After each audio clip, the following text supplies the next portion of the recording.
Scene ऐसा है कि मैं डॉक्यूमेंट्री फिल्म मेकर बन गया हूँ ऑलमोस्ट। हमने अभी 2-3 डॉक्यूमेंट्रीज पे मैं साइमल्टेनियसली भी काम कर रहा हूँ। एक गवर्नमेंट प्रोजेक्ट भी चल रहा है मेरा मरीन फिशरी डिपार्टमेंट के साथ। फिर एक ये जो पूरा प्रोसेस है एक वो मैं पूरा रिकॉर्ड कर रहा हूँ, इसकी डॉक्यूमेंट्री बना रहा हूँ। तो हम लोग एक फिल्म क्लब स्टार्ट करना चाह रहे हैं सारे। एंड सीन ये है इसका कि आई फील है कि हमारा जो फिल्म इंडस्ट्री है ना, जितने भी हमारे यहाँ पे फिल्म मेकर्स अभी हैं, फिल्म मेकर्स बनना चाह रहे हैं, आपका मैंने देखा था पेज, और एक और से मशाल से मेरी बात हुई थी। तो आई थिंक एक मुझे अभी रिसेंटली ना जो कम्युनिटी की एक फील होती है ना पूरी, मुझे वो महसूस हुई। बिकॉज उसकी नीड है हम सबको। मतलब आई फील कि हमारे पाकिस्तान में भी तो इंडस्ट्री भी नहीं है फिल्म की। टीवी ड्रामा इंडस्ट्री हमारी सही चल रही है, लेकिन वो भी थोड़े टाइम में आउटडेट हो जाएगी जिस तरह कंटेंट वो बना रहा है। सही है, मतलब कि अभी कंज्यूमर बिहेवियर बहुत चेंज हो गया हमारा। सही है। और मतलब हम एक टाइम पे शायद अपने घर वालों के साथ बैठ के ड्रामास देखते होंगे, हाँ, और मैं भी देखता था। लेकिन अभी ऐसा सीन है कि ना आप ड्रामास देखते होंगे, ना आपके घर वालों में से कुछ लोगों ने कट डाउन कर दिया होगा। हाँ, लेकिन थोड़ा सा वो हाइप थोड़ी कम हुई ना टीवी ड्रामास की, और वो आहिस्ते आहिस्ते कम होती जाएगी। सही है, क्योंकि जिस तरह का कंटेंट बना रहे वो चेंज नहीं करेंगे, वो थोड़ा सा आउटडेट हो जाएगा जब वो यूथ के साथ रिलेट करना छोड़ देगा। और फिल्म इंडस्ट्री हमारी फिर है ही नहीं माशाल्लाह। बिकॉज आई फील है कि इंडस्ट्री वो होती है जहाँ पे साल में 200-300 फिल्म्स बने। जैसे इंडिया में वो लोग 1000 फिल्म से ऊपर प्रोड्यूस कर रहे हैं साल की। और उस दिन हम लोग बैठ के ना ऐसी रिसर्च कर रहे थे, तो मैंने देखा कि नाइजीरिया 2nd नंबर पे आता है। मतलब नाइजीरिया जैसी मतलब कंट्री, मतलब सबको हालात पता है, मतलब कैसे हालात है वहाँ पे, लेकिन उन पर 2nd प्रोडक्शन उनकी है, हाईएस्ट नंबर ऑफ फिल्म्स की।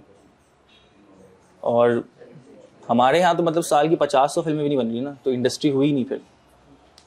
क्योंकि वो ईद वाली तो सीन है हमारा तो यहाँ पे कि साल में कोई टोटल 15 फिल्म बनेंगी, जिसमें से आधी एक ईद पे होंगी, आधी ईद पे होंगी। हाँ, इस तरह का सीन होता है। हाँ, आधों का जो इंडिपेंडेंट फिल्म्स होती हैं उनका यही होता है कि ना डिस्ट्रीब्यूटर होता है सही। हाँ, ये जो हम उस दिन बात कर रहे थे, हम लोग उस दिन ना बाहर बैठे थे, हम लोग ना बड़ी डिटेल में डिस्कशन कर रहे थे कि ना मसला क्या है असल, कि क्या सीन है, क्यों। मैंने आप पोस्टर भी अगर आप लोगों ने देखा हो तो उसमें लिखा हुआ था कि ट्रांसफॉर्मिंग इंडिपेंडेंट सिनेमा। इतनी बड़ी बात लिख दी थी पोस्टर पे कि मतलब आज ही होगा, मतलब ट्रांसफॉर्म करके उठेंगे यहाँ से। आई थिंक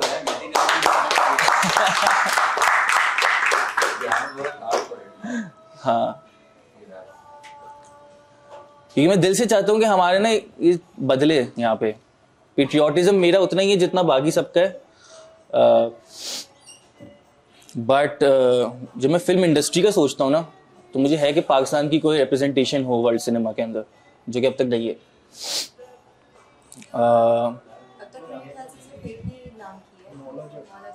मौला जट ने, और इंटरनेशनली जॉयलैंड और इन लोगों ने किया है।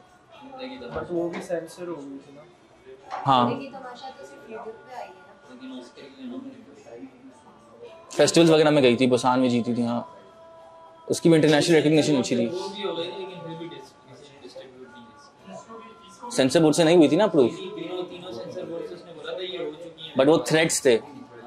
हाँ, तब ये हमारे यहाँ पे ये मसला है ना, हम जब इंडिपेंडेंट एक टर्म की बात करते हैं, अब आप वो सिनेमा के ऊपर लगा दो या फिर आप जनरल आर्ट्स पे लगा दो, तो इंडिपेंडेंट आर्ट का क्या सीन है कि जब आप कहते हो कि नहीं, मुझे बाहर से फंडिंग नहीं चाहिए, मुझे रिसोर्सेज बाहर किसी और के नहीं चाहिए, मैं अपने रिसोर्सेज खुद अरेंज करूँगा, अपना पैसा खुद लगाऊंगा या कहीं से खुद अरेंज करूँगा और फिर अपनी फिल्म बनाऊँगा खुद, सब चीज़ें अपने हाथ में लेके, तो वो आ जाता है इंडिपेंडेंट आर्ट।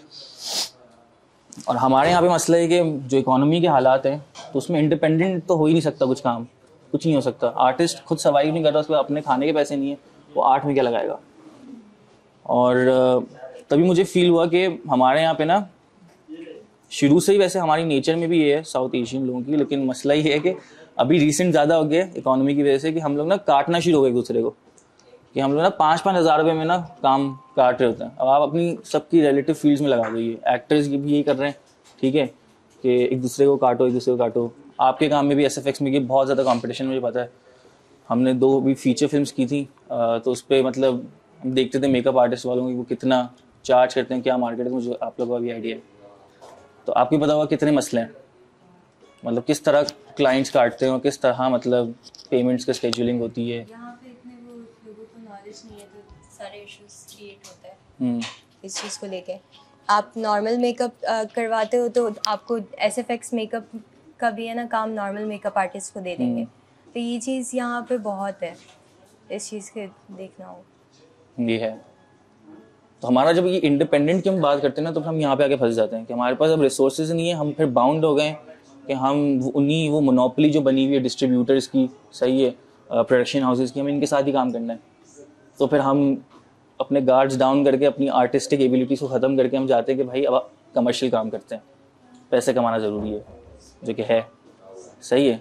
तो जब फिर आप ड्रामास करना शुरू करते हो, आप उनके मुताबिक करते हो, आपको जो बनाना है आप वो नहीं बनाते, सही है। हाँ, आप फिल्म भी जब आप बनाते हैं यहाँ पे, तो हम इस तरह बनाते हैं कि भाई जो चलेगी, जो ऑडियंस देखने आएगी, जो पैसा कमाएगी, जो मुझे बनानी मैं वो नहीं बनाऊंगा।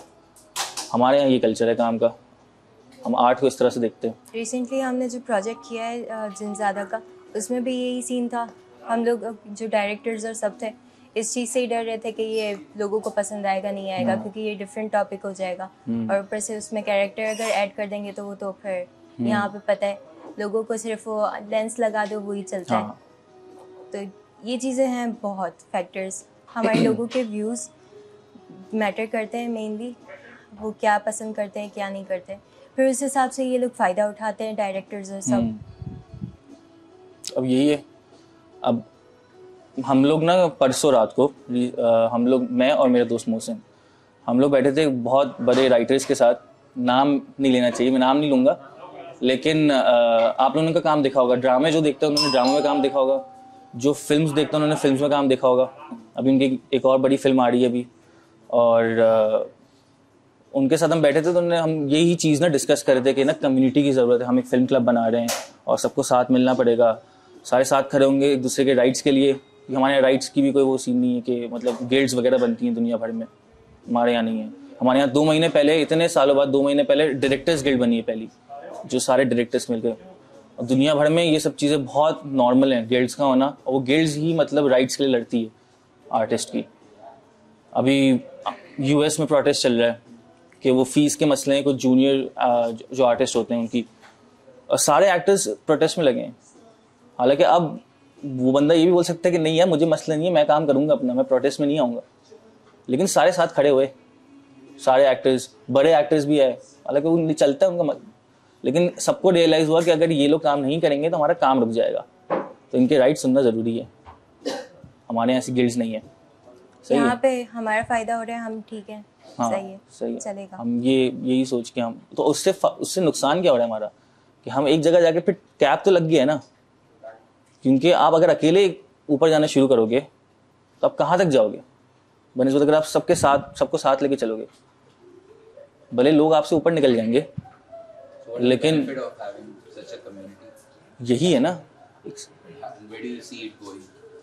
मैं तो ये देखता हूँ उसको, मैं कि ना इस कम्युनिटी के अंदर actors, writers, directors, editors, photographers भी, ये सारे आए और हमारी कम्युनिटी इतनी स्ट्रांग हो कि मतलब वो एक्सप्लॉइट नहीं कर सके। मतलब एक इतना हो कि मतलब कि इंडस्ट्री स्टैंडर्ड्स में हमारे यहाँ पे जो इस तरह काम होता है, एक्सप्लॉइट जनरली कोई नहीं करे।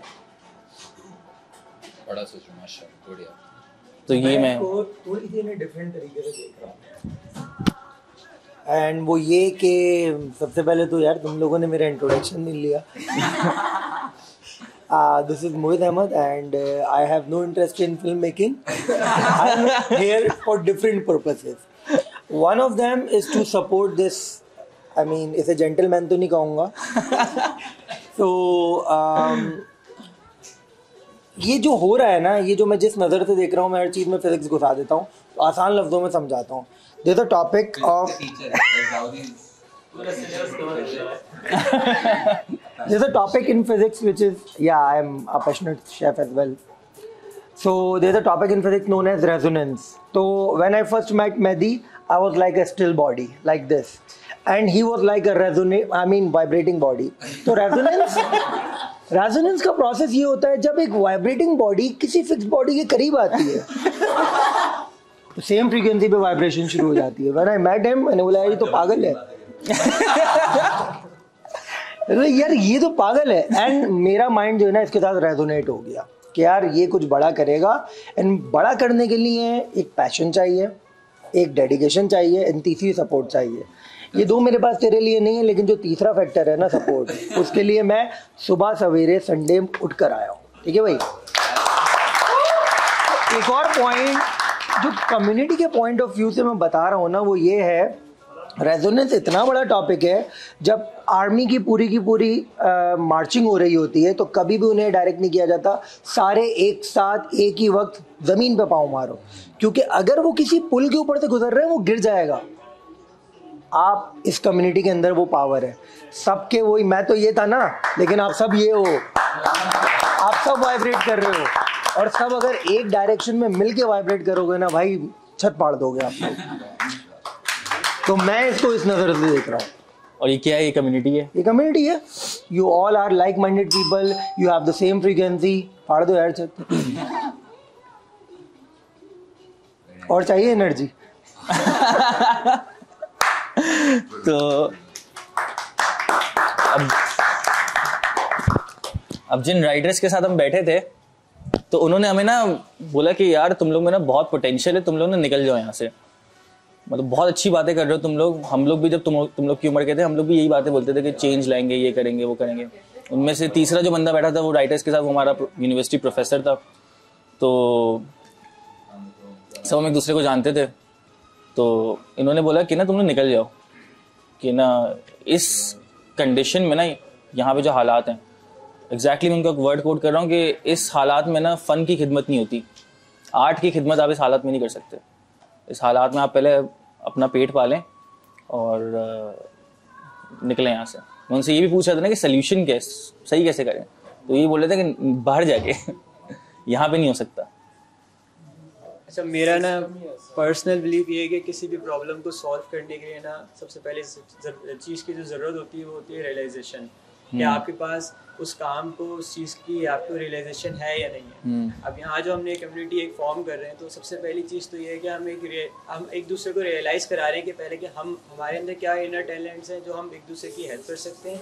दूसरी चीज़ है कि जो मेरा पर्सनल बिलीव है कि सिनेमा पाकिस्तान के अंदर उस वक्त तक नहीं ग्रो कर सकता है जब तक सिनेमा मिडिल क्लास और लोअर मिडिल क्लास के हाथ में नहीं आएगा.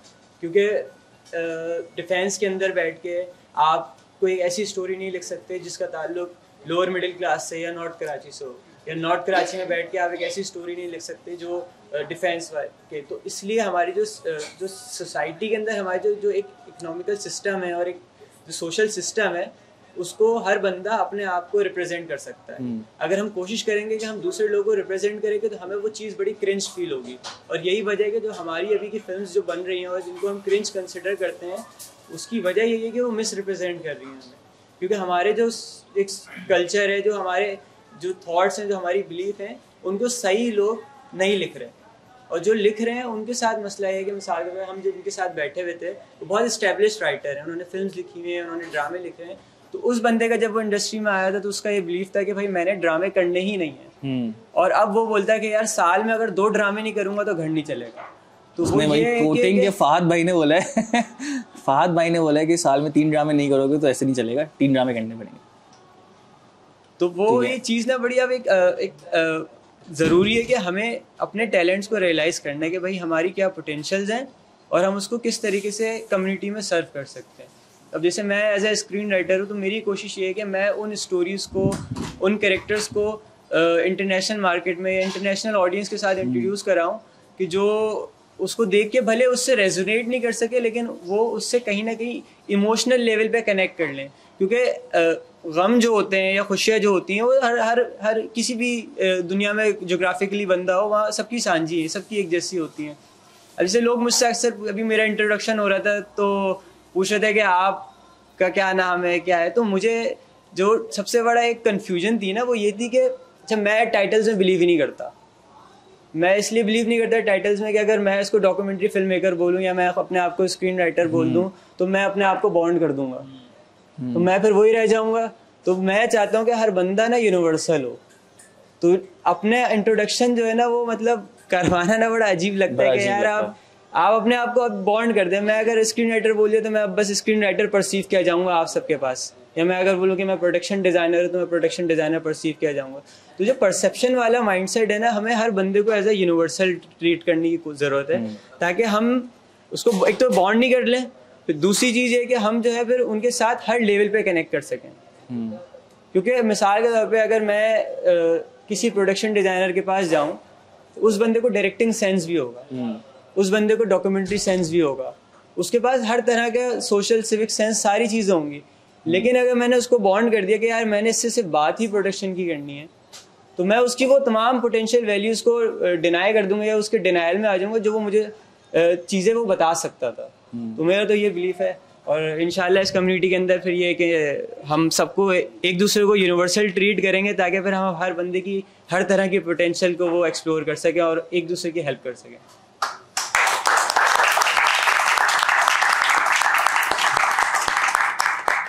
अब जैसे इसने जो बात बोली ना, वो मेरा भी यही सीन है कि हम दोनों का यही है कि अब जो अगर कोई हमें कह रहे हैं ना कि तुम लोग बाहर चले जाओ, पोटेंशियल बहुत है, बाहर चले जाओ, स्कॉलरशिप ले लो और वहीं सेटल हो जाओ, वहीं फिल्म सुनाओ, ये हमारे लिए हो नहीं सकता, क्योंकि हमारी जो कहानी है वो लोगों में से निकलती है यहाँ के, और हम लोग यही कल्चर में बड़े हुए हैं और इसी के ऊपर सबसे अच्छी फिल्म बना सकते हैं। अब मैं जाके यूएस में जाके उनके कैरेक्टर्स के ऊपर मूवीज़ नहीं बना सकता, मैं यूरोप जाके उनकी जो टेल्स और उनकी जो कहानियाँ पुरानी एंशिएंट कहानियाँ, मैं उस पर मूवीज़ नहीं बना सकता, क्योंकि मैं हूँ ही नहीं वहाँ का। मैं जितनी कोशिश कर लूँ ना तो वो फ्लेवर उसमें आएगा नहीं जितना वहाँ का नेटिव फिल्म मेकर अपनी ऊपर अपनी कहानी को फिल्म बनाएगा। तो कोई कंपैरिजन ही नहीं है। मैं शर्मी नुबैर चुनौई नहीं बन सकता, मैं स्टार वॉर्स की मूवी नहीं बना सकता, मैं नहीं हो सकता ये सब। और इसी तरह का एक और डायरेक्टर है यहाँ पे, पाकिस्तानी अमेरिकन, बरसाम तारिक, और वो बंदा यहाँ पे डॉक्यूमेंट्रीज बनाता था और बनाते बनाते उसका अच्छा सीन हो गया, वो बाहर चले गया, यूएस चले गया। यूएस में उसने जाके कुछ फीचर्स बनाई, फिर उसके बाद उसका नाम थोड़ा और ऊपर आया। फिर उसने रिज अहमद का नाम सुना होगा आपने, एक्टर, तो उसने उसके साथ काम किया, 2 फीचर्स, एक शॉर्ट फिल्म बनाई, एक फीचर बनाई।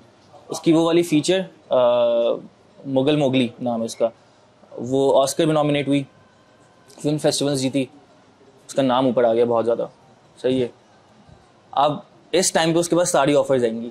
सही है। उसको ऑफर आई मार्वल की तरफ से कि ब्लेड मूवी इनकी वो थी, फ्रेंचाइज थी, ब्लेड का जो नेक्स्ट पार्ट था वो उसको बनाने मिल गया। मतलब बहुत बड़ी ऑफर ना, पाकिस्तान से फिल्म मेकर गया, उसको मार्वल की फ्रेंचाइज मिल रही है फिल्म बनाने के लिए, तो कितनी बड़ी अपॉर्चुनिटी, पैसा भी बहुत। उसने वर्किंग स्टार्ट की, उसने 1 साल प्री प्रोडक्शन की उस फिल्म की, उसने वर्किंग की, एक्टर्स लॉक हुए, नरेशंस हो रही हैं। 2 महीने पहले, शूट शुरू होने से 2 महीने पहले उसने बैक ऑफ कर लिया। उसने बोला मैं नहीं कर सकता, और रीज़न यही था। ऑब्वियसली वो रीज़न बाहर नहीं आया, बट ये बहुत एविडेंट था कि उसका पिछला जो पूरा काम था ना, वो मुस्लिम्स के ऊपर था, वो इमिग्रेंट्स के ऊपर था, जो पाकिस्तान से यूके जाते हैं, यूएस जाके जो वो फैमिलीज होती हैं उनकी कहानियाँ थी। इस्लामोफोबिया पे उसने वो एक बहुत ज़बरदस्त कोई शॉर्ट फिल्म बनाई थी। तो उसका काम ही यही था, वो रिलेट ही अपने कल्चर से करता था। भले वो इमिग्रेंट्स के ऊपर भी बना रहा है, जो बाहर से यहाँ आ रहे हैं, उसकी फिल्म यूएस में शूट हो रही है, लेकिन वो मुस्लिम्स के बारे में होती थी, वो पाकिस्तान से आए हुए मुस्लिम्स के बारे में होती थी। उसमें पाकिस्तान का बहुत बड़ा एलिमेंट था उसकी फिल्म के अंदर। वो बना ही नहीं सकता था ब्लेड की सीरीज। 2 चीज़ें होती हैं, वो बनाता, अच्छी बन जाती, बुरी बन जाती, लेकिन उसको था ही नहीं कि मैं वो चीज़ करूँ भी, क्योंकि उसकी जो एक आर्टिस्ट की जो वॉइस होती है ना, वो इतनी स्पेसिफिक होती है वॉइस कि जो आपको मिल जाती है ना जी चीज़, जैसे इसकी वॉइस। अभी तो बहुत जल्दी हम अभी अपनी आर्टिस्टिक वॉइसेस के बारे में बात कर रहे हैं, हाँ, बट वो फिल्म मेकर्स को 20-30 साल बाद मिलती है अपनी वॉइस, लेकिन हमारी बस इमर्जिंग वॉइस कह सकते हैं। ठीक है, जिस तरह हमारा अभी रुझान ज़्यादा बढ़ रहा है इसका तोड़ दिया।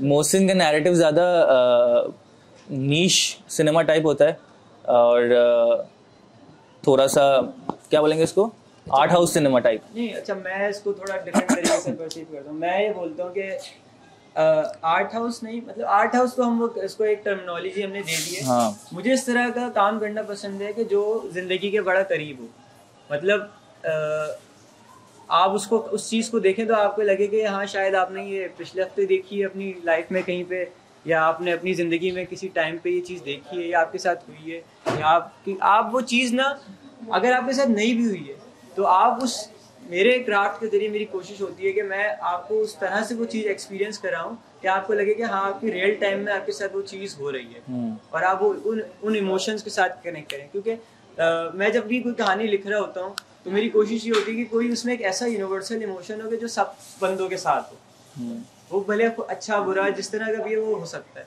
तो अभी जैसे रिसेंटली मैंने एक स्टोरी लिखी थी, थीसिस फिल्म, अपने दोस्त के लिए। तो उसकी कहानी ये थी कि भाई एक बंदा है जो बंगाली इमिग्रेंट्स की जो कम्युनिटी है पाकिस्तान में, स्पेसिफिकली कराची के अंदर, उनका NIC का इशू है बहुत बड़ा। तो NIC का इशू इतना बड़ा है कि वहाँ उनके पास NIC नहीं होते हैं, देन NIC नहीं है तो फिर उसके बाद आगे की तमाम लीगल कोई प्रोसेस उनका नहीं हो सकता, ना उनके पासपोर्ट बन सकते हैं, ना वो बाहर जा सकते हैं, ना वो अच्छा पढ़ सकते हैं। जॉब्स भी उनको और जॉब्स करनी पड़ती हैं जिसके अंदर डॉक्यूमेंटेशन का पार्ट नहीं होता।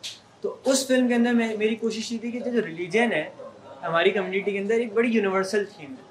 तो उस बंगाली इमिग्रेंट की फैमिली के साथ ये हादसा होता है कि उनको उम्रे का टिकट मिलता है और वो उम्रे के टिकट पे जाने के लिए उनको जो आगे की चीज़ें चाहिए वो उनके पास इसलिए नहीं हो सकती क्योंकि उनके पास NIC और पासपोर्ट नहीं है। तो वो उन्होंने, उनकी जो स्टोरी थी वो वहाँ पे यूनिवर्सली कनेक्ट करी। तो आपने, मतलब मेरी कोशिश थी उस फिल्म के जरिए कि भाई अगर आपने वो फिल्म देखी हो तो वो आप उसके साथ, ज़रूरी नहीं है कि आपके पास NIC का इशू हो, लेकिन आपके पास ये तो इशू हो सकता है आपने उम्र पे जाने का आपका दिल चाह रहा हो लेकिन आप फाइनेंशियली नहीं जा सकते हो, तो और मसला हो, तो कहीं ना कहीं आप एक दूसरे से कनेक्ट कर लें। तो मेरा ना वो रियलिज्म वाला थोड़ा एलिमेंट होता है कि मैं कोशिश करता हूँ कि वो चीज़ जितनी रियल लग सके, एग्जैजरेटेड नहीं हो, तो ये है।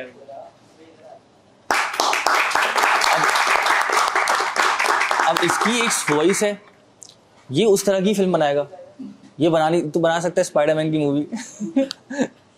हाँ, कैप्टन अमेरिका। हाँ, स्पाइडरमैन की मैं दूसरी लाइफ दिखा सकता हूँ कि जिसमें वो स्पाइडरमैन नहीं है, हाँ, और वो एक नॉर्मल इंसान की तरह दिखाएगा। तो अब बात आके रुकती है ट्रीटमेंट पे, जो कि मैं कहता हूँ कि मेरा स्टाइल है कि मुझे ना हर फिल्म के अंदर मुझे ट्रीटमेंट डिफरेंट करनी होती है, कि मुझे ना किसी डिफरेंट तरीके से मैं ना स्टोरी सुना सकूँ, कहानी सुना सकूँ। और मेरी फिल्म्स जो होती हैं वो कैरेक्टर ओरिएंटेड होती हैं। मुझे प्लॉट ड्रिवन फिल्म्स इतनी फैसिनेटिंग करती हैं, कैरेक्टर ड्रिवन करती हैं कि फिल्म की शुरू में एक तरफ था कैरेक्टर और फिल्म खत्म होते होते वो कैरेक्टर बिल्कुल ही ट्रांसफॉर्म हो गया। तो मुझे वो तरह का काम ज़्यादा फैसिनेट करता है। अब हम जिस तरह के लोग हैं, मैं हूँ, ये है, और भी हमारे जैसे और बहुत सारे लोग हैं यहाँ पे हैं, तो हम लोग एडजस्ट नहीं कर सकते उस कल्चर में। आप जॉब्स कर लोगे, आप सिनेमा के अंदर फिल्म मेकिंग जॉब्स आप बहुत सारी कर लोगे वहाँ जाके, लेकिन जब फिल्म बनाने की बात आएगी ना, तो वहाँ के कल्चर पे नहीं बना सकते फिल्म। और ना वो आपसे बनवाएंगे क्योंकि उनके पास अपने कल्चर पे फिल्म बनाने के लिए अपने लोग हैं जो कि हमसे बहुत अच्छी एजुकेशन हासिल करके इंडस्ट्री में आ रहे हैं, जो वहाँ की फिल्म एजुकेशन है। तो हमारे वो अपना प्रेफर भी नहीं करेंगे मैं। तो हमारी जो माइंडसेट बना हुआ है ना अभी कि हमारी इंडस्ट्री का ही, कि मतलब जो यूनिवर्सिटी के स्टूडेंट्स भी हैं, वो ये है कि हम लोग ना डिग्री ले लें, फिर मास्टर्स के लिए बाहर चले जाएंगे, फिर वहीं पे जॉब करेंगे, तो वहाँ से थ्रू हॉलीवुड में चले जाएंगे, फिर ये हो जाएगा यूरोपियन सिनेमा, फ्रेंच सिनेमा में काम करेंगे। ये तो अच्छा है, सही है, सबका अपना अपना होता है, बट मुझे ये आइडिया समझ नहीं आता कभी कि अगर मुझे फिल्म मेकर बनना है, मुझे फिल्में बनानी है, तो मैं वहाँ जाके नहीं कर सकता हूँ ये काम। But then it again comes down ना कि आप किस चीज़ से like resonate कर रहे हो। हाँ, तो जो बात मोहसिन ने बोली कि like you know सिनेमा तभी ग्रो कर पाएगा अगर like मिडिल क्लास या लोअर मिडिल क्लास के हाथ में सिनेमा आएगा। I don't agree with that, क्योंकि everybody has a voice ना। अगर वो अमीर है तो उसकी भी एक वॉइस तो है। मसला हमारे सिनेमा का आई थिंक ये है कि वो ऑथेंटिसिटी खो गई है कहीं ना कहीं, क्योंकि अमीर भी ना गरीब की वॉइस बोलने, वॉइस आगे लाने की कोशिश कर रहे हैं, विच इज़ रॉन्ग। तो आई थिंक वो डिफरेंस जो एक हमें मतलब यू नो गैप को ब्रिज कर सकते हैं, दैट इज कि अगर हम इक्वली कंट्रीब्यूट करें, जिसका जो रोल है, जिसकी जो वॉइस है, वो अपनी वॉइस के साथ लाइक ऑथेंटिक रहे instead of trying to portray something. वही है, it all comes down to just be real and be authentic to whatever you resonate with, whatever your life is. Stop trying to come into someone else's shoes, क्योंकि उसके लिए वो already मौजूद हैं। It's just that मुझे लगता है कि खाली लोअर मिडिल क्लास या मिडिल क्लास के हाथ में सिनेमा आने से कुछ नहीं होगा। कलेक्टिवली एज एन इंडस्ट्री हम नहीं, व्हाट ही मेंट वाज के मतलब ऑडियंस वाइज। अच्छा देखिए, लोअर मिडिल क्लास और मिडिल क्लास तक सिनेमा आए, इस बात का ना मकसद मेरा ये है कि देखें आपकी जो सोसाइटी है उसमें देखें कि क्वांटिटी वाइज कौन लोग ज़्यादा हैं। तो obviously middle class, lower middle class, upper class, ये जो एक है ये एक ज़्यादा क्वांटिटी में। तो अगर इनकी आवाज़ कोई बंदा इनके साथ कोई रेजोनेट कर रहा होगा तो वो लोग ज़्यादा क्वांटिटी में लोग जाके वो सिनेमा देखेंगे, वो सिनेमा पसंद करेंगे। और जब जितना ज़्यादा सिनेमा देखा जाएगा उतना ज़्यादा सिनेमा ग्रो होगा। आप इंटरनेशनली अगर आप देखें तो मैं स्कॉर्सेज़ी की एग्जांपल देता हूँ। तो स्कॉर्सेज़ी की जो पर्सनल वॉइस थी कि वो एक उसके अंदर जो सब्सटेंस था वो ये था कि वो एक माफिया फैमिली के सबर्ब्स में बड़ा हुआ, वहाँ पे मतलब वहाँ वो गैंग वॉर और इस तरह की एक इटालियन गैंगस्टर कल्चर था वहाँ पे। तो उस इटालियन कल्चर को उसने रिप्रेजेंट किया। अब जहाँ जहाँ लोग थे उन्होंने उसके साथ रेजोनेट किया, उसकी एक लार्जर ऑडियंस क्रिएट हो गई। इसी तरीके से चार्ली कॉफमैन एक बंदा है, स्क्रीन राइटर है, उसकी एक बड़ी स्पेसिफिक वॉइस है। वो उसकी जो वॉइस है वो डील करती है ह्यूमन इमोशंस के साथ, इंटरनल कॉन्फ्लिक्ट्स के साथ। तो इस तरह की ये होता है कि जब आप अमीर के पास स्टोरीज हैं लेकिन वो मिस रिप्रेजेंट कर रहे हैं उन चीज़ों को जो ज़ैनब ने कही। लेकिन आपका सिनेमा, इंडिया का सिनेमा क्यों ग्रो कर रहा है? वो इसलिए ग्रो कर रहा है क्योंकि उनकी ऑडियंस जो है वो लोअर मिडिल क्लास और मिडिल क्लास है। साउथ का सिनेमा क्यों ग्रो कर रहा है? क्योंकि वहाँ 300 रुपए का टिकट है, वहाँ हर लोअर मिडिल क्लास बंदा जाके देख सकता है। लाइक ऑलवेज जो अगर आपने जो इंडियन सिनेमा की बात की, the representation always isn't from the people who come from that background. I think that is the point. I think it's की डाइवर्सिटी कितनी है आपके कंटेंट के। देखिए अमीर के पास तो यहाँ पे है सिनेमा, यहाँ पे जो फिल्म मेकर्स हैं, जो वेल स्टेबल्ड, बिलाल लशारी जैसे फिल्म मेकर्स हैं, उनके पास ऑलरेडी सिनेमा है, वो बना सकते हैं फिल्म, जितनी चाहे वो बना सकते हैं। जो रिप्रेजेंटेशन यहाँ नहीं है वो किसकी है कि वो हम सोसाइटी के दूसरे स्ट्रेटास को नहीं रिप्रेजेंट कर रहे या मिस रिप्रेजेंट कर रहे हैं बेसिकली। अभी रिसेंटली जैसे फॉर एग्जांपल जॉयलैंड जो फिल्म बनी है, अभी जॉयलैंड नहीं बल्कि जिंदगी तमाशा की मैं बात करता हूँ। जिंदगी तमाशा जो है वो अंदरूने लाहौर के ऊपर बनी है। अब मेरा एक दोस्त है कि वो राइटर डायरेक्टर भी है, वो बोल रहा है यार ये अंदरूनी लाहौर है ही नहीं, ये इन्होंने बहुत जो रिप्रेजेंट किया है ये मतलब अंदरूनी लाहौर का ना एक बहुत कमर्शलाइज्ड वर्जन है। इसी तरीके से जैसे जो हमने अभी एक डॉक्यूमेंट्री बनाई थी सज्जू भाई वाली, वो भी हमने यही चीज़ करी कि वो जो सुरजानी के बंदे को अगर हम वो चीज़ दिखाते हैं ना तो बोलते हैं यार तुमने सुरजानी के बर्गर के से ये पूरा प्रोग्राम करवा लिया, मतलब पूरी एक्टिंग करवा ली है। तो इस यही वजह है कि बात काट रहा हूँ मैं, हमें ना अभी हम यहाँ पे ना स्क्रीनिंग्स भी कर सकते हैं कि अब जितने भी यहाँ पे फिल्म मेकर्स हैं सही है, राइटर्स हैं, एक्टर्स हैं सही है, तो हम यहाँ पे ना पीछे सही है ना, सब ऐसे ही बैठते हैं।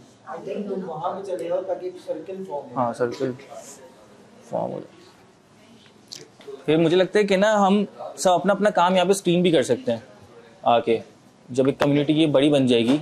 और तो एक ही अच्छा पॉइंट होगा नेटवर्किंग का भी, कि जब आप अपना काम आके दिखा रहे हो आपको फीडबैक भी मिल रहा है अपने काम पे, सही है, और ऑडियंस मतलब नेटवर्किंग भी हो रही है सबके साथ। और जैसे हम लोग को एक्टर्स की हर वक्त ज़रूरत रहती है, तो हम लोग फिर इतनी अच्छी स्ट्रॉन्ग कम्युनिटी होगी तो वी विल नो कि यार अच्छा ये एक बंदा जिसको पता है, जानते हैं ये कैरेक्टर इसके हिसाब से, तो इसी को डायरेक्ट अप्रोच किया, ठीक है, प्रोसेस फास्ट हो जाएगा आपका। आपके पास जो रिसोर्सेज नहीं होंगी, हमारे पास हमें पता है कि यार सही है, मैसेज डाल दिया ग्रुप पे, बता दिया कि ये चीज़ चाहिए, तो वो कितनी जल्दी अरेंज हो जाती है अब, सही है। ये उससे होगा कि जब हमारी कम्युनिटी और बड़ी होती जाएगी। अभी इसी में एक चीज़ ऐड करूँगा, अभी हम ना कल बैठ के जर्मनी एक्सप्लोर कर रहे थे, तो अब उसका सीन ये था कि हम रैंडमली एक्सप्लोर कर रहे थे। हमें जब मैं ना काफ़ी दिन से कर रहे थे तो मुझे एक बड़ी मज़े की चीज़ मिली कि आप एक वेबसाइट है क्रू यूनाइटेड के नाम से, तो नहीं इस पे भी आते हैं। अच्छा, बाद में यार अभी हम एक चीज़ ये कर लेते हैं कि ना मतलब काफ़ी लोगों से मेरी 1-on-1 इंटरेक्शन थी, लेकिन अभी ना मैं काफ़ी नए फेसेस देख रहा हूँ और आप लोगों से काफ़ी लोग मुझे नहीं जानते होंगे। हाँ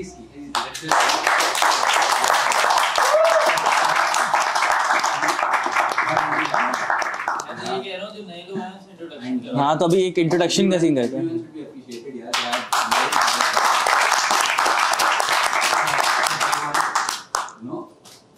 अच्छा तो अभी हम एक इंट्रोडक्शन टाइप कुछ चीज़ करते हैं।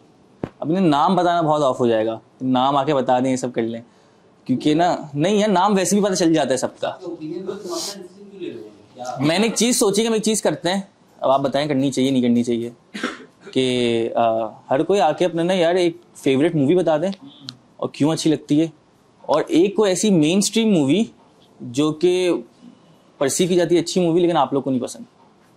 तो 2 सवालों के जवाब, एक मूवी जो अच्छी लगती है क्यों अच्छी लगती है, दूसरी मूवी जो बहुत मेन स्ट्रीम मूवी हो और वो आप लोग को नहीं पसंद। कोई भी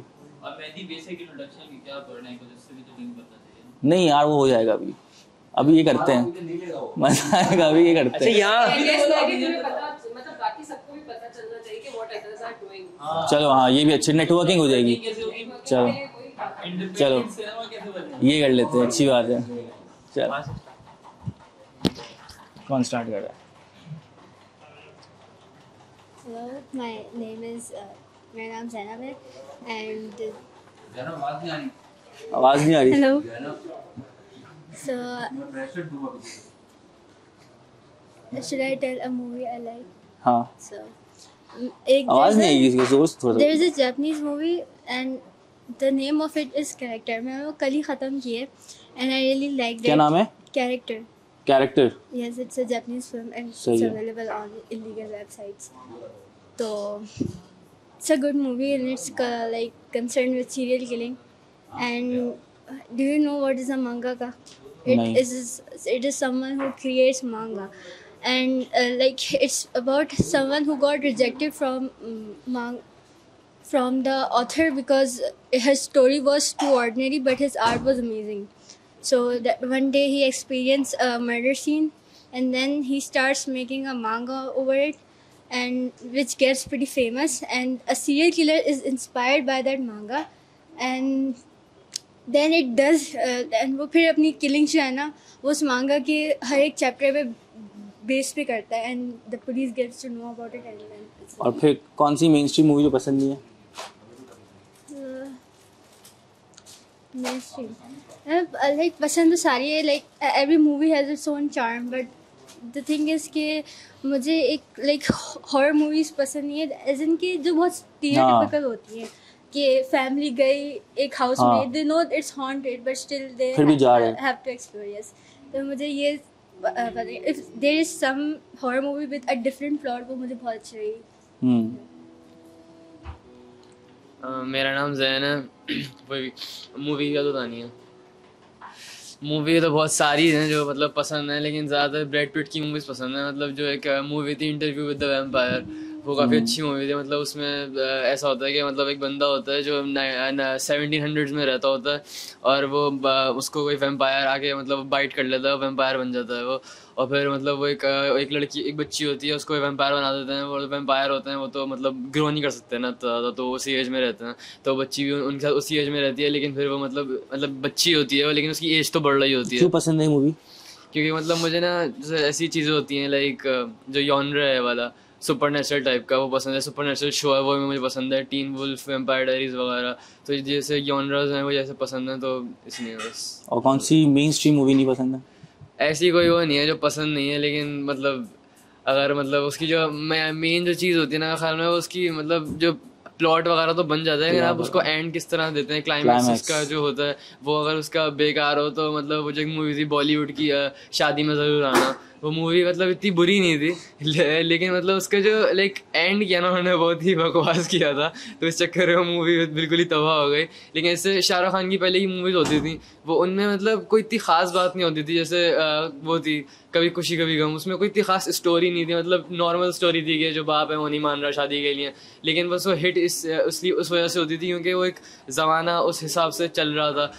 हमारे जो पाकिस्तान में मतलब जो मूवीज़ वगैरह बनती हैं वो उस हिसाब से बनती हैं, या लाइक जो ड्रामे बनते हैं वो बनते तो लाइक डिफेंस वगैरह के इलाके में, लेकिन वो एक तरह से वैसे ही बनते हैं कि वही शादी तलाक वाली चीज़ चल रही होती है, और वो इसलिए हम बना भी नहीं सकते क्योंकि जो हमारी एक कम्युनिटी है टोटल पाकिस्तान की, वो मतलब कम ही उसमें ऐसे लोग हैं जो मतलब ज़्यादातर हमारे यहाँ मिडिल क्लास और लोअर क्लास के ही लोग हैं ना, जो इतना वो नहीं है। वैसे अमेरिका है तो उसमें वो ऐसी मूवीज़ ऐसी वो चीज़ें बना सकते हैं जो लोगों को समझ में आए, जो लाइक थोड़ी हट के हों टॉपिक से, शादी वगैरह के टॉपिक से हट के हों, जो लाइक थोड़ी दिमाग वाली चीज़ें, ऐसे ये जो अलग अलग जॉनर्स को एक्सप्लोर कर सकता है वहाँ पे लोग, क्योंकि वहाँ पे इतना वो ये मतलब उनकी जो एक क्लास है वो थोड़ी हमसे ऊपर है। हमारी जो ज़्यादा 90 या 80% लोग हैं वो ऐसे लोग हैं जो अगर हम ऐसी मूवीज़ बनाएंगे, ऐसे शोज़ बनाएंगे तो उनको समझ में ही नहीं आएंगे, तो फ्लॉप ही होंगे, ज़ाहिर बात है। तो जो लोग हैं वो भी इस हिसाब से मूवीज़ बनाते हैं। तो बस यही है मेरा। बाकी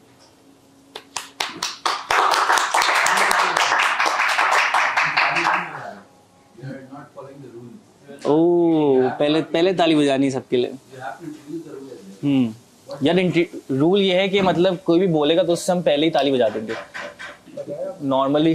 मतलब बोलने वाली ना वो क्यों, हाँ नहीं वो इसीलिए है क्योंकि मतलब हम ना बोलने के बाद अप्रिशिएट करते हैं लोगों को, लेकिन जस्ट द एफर्ट के उसने बोला जो भी बोला, लेकिन बोला तो वो भी अप्रिशिएट करना चाहिए।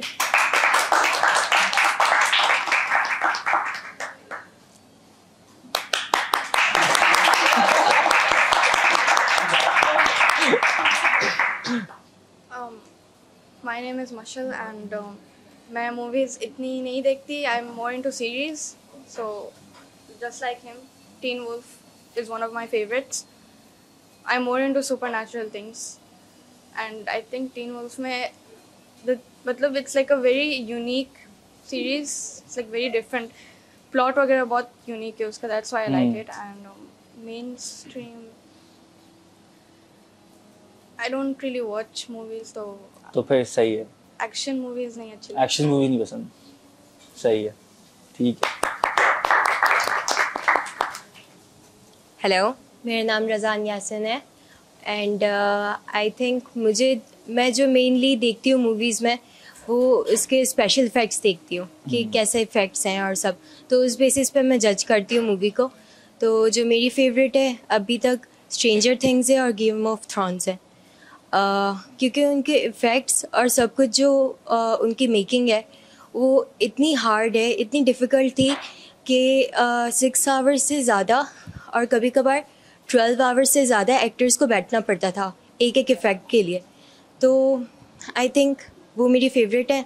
और जो मुझे नहीं पसंद वो पाकिस्तानी मूवीज़ हैं, क्योंकि उनका कोई ना बेस होती है, कभी बीच में स्टोरी क्या चल रही होती है फिर बाद में क्या चल रही होती है, इफ़ेक्ट्स भी कुछ ऐसे नहीं होते।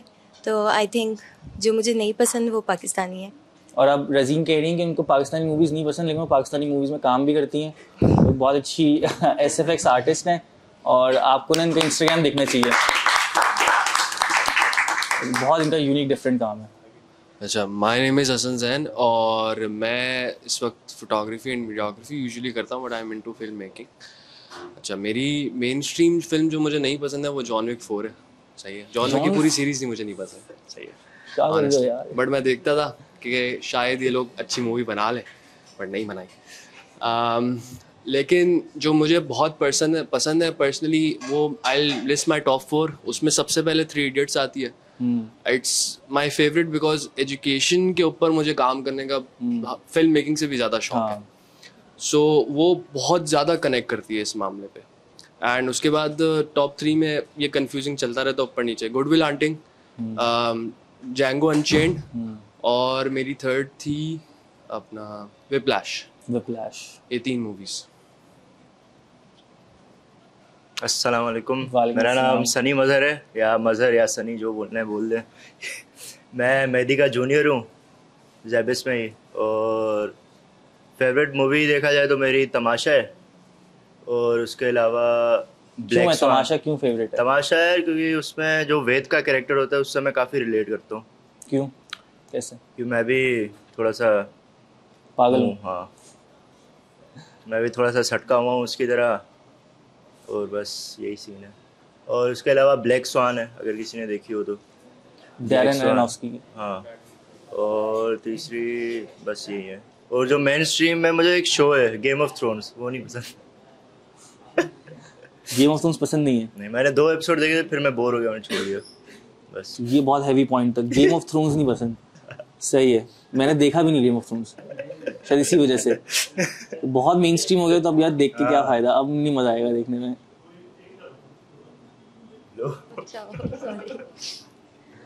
हाय, मेरा नाम जैनब है and one of my favourite, मतलब काफ़ी है but like one that I really like is Chungking Express, क्योंकि ना मुझे I love how that movie is like so chaotic, लेकिन फिर भी there is this sense of calmness उसके अंदर, तो वो है।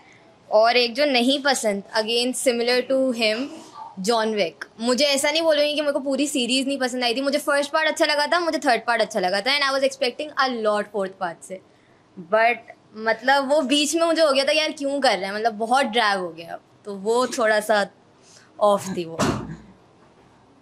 अच्छा, मेरा नाम मोहसिन तारिक है और अच्छा, पसंद नहीं कहूँगा कि एक फ़िल्म जो मुझे रिप्रेजेंट करती है वो एक फ़िल्म है मैनचेस्टर बाय द सी। अगर आप लोगों ने किसी ने देखी है तो वो एक ऐसी फिल्म है कि मुझे पूछता है ना कि भाई क्या हो, क्यों हो, कैसे हो, तो मतलब भाई ये फिल्म आप देख लो, आपको अंदाज़ा हो जाएगा कि क्या चल रहा है आजकल। मेरा ही कैरेक्टर है। हाँ, ये मेरा ही कैरेक्टर है। तो ये वो मैनचेस्टर बाय द सी बहुत पसंद है। फिर बॉलीवुड की साइड पे मुझे तमाशा बहुत पसंद है, क्योंकि वो दोनों फिल्म्स तकरीबन सेम थीम्स पे काम कर रही हैं, इंटरनल इमोशंस के ऊपर हैं। फिर जो इंटरनल कॉन्फ्लिक्ट्स होते हैं, ग्रीफ का एक एलिमेंट है जो दोनों फिल्म्स में यूनिवर्सल है, तो वो दोनों फिल्म मुझे इसलिए पसंद है।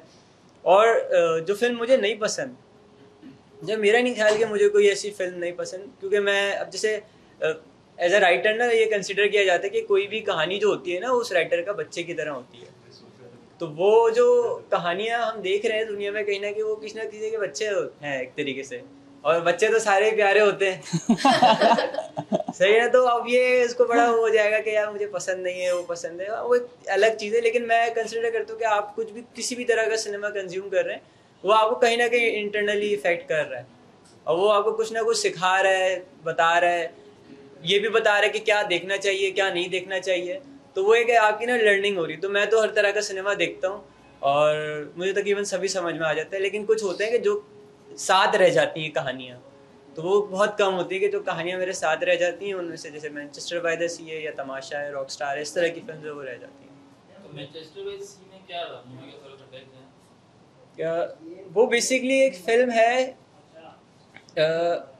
इस तरह से उसको कंसिडर करें कि वो फिल्म ना आपको उस पॉइंट पे ले आती है, स्टार्ट उस पॉइंट से होती है कि जब आप अपने आप को ये समझते हो कि भाई आप कुछ नहीं कर सकते हो, और स्पेसिफिकली ये चीज़ तो आप कर ही नहीं सकते हो, और आपको फिर वो सोसाइटी आपको प्रेशर देती है कि आपने ये चीज़ करनी ही है। तो मिसाल के तौर से आपको थोड़ी ज़्यादा मूवी स्पॉइल नहीं करूँगा, तो उसमें एक जो मेन कैरेक्टर होता है उसको उसके भाई की डेथ हो जाती है, और उसका भाई जो है वो उसको ये बोल के मतलब उनकी जो पेपर्स में होता है कि इसका जो गार्जियन है वो मेरा भाई बनेगा। अब वो जो दूसरा भाई होता है वो मेंटली रेडी नहीं होता कि वो अपने भतीजे की वो टेक केयर कर सके, या कोई भी किसी भी तरीके से उसको इमोशनली या फाइनेंशियली हेल्प कर सके। और वो क्यों नहीं कर सकता, वो जब आप फिल्म देखेंगे तो वो आप समझ जाएंगे। बाकी ये ज़्यादा स्पॉइल नहीं करूँगा। हॉलीवुड की है? जी, हॉलीवुड। अच्छा, पीछे भी है, पीछे भी।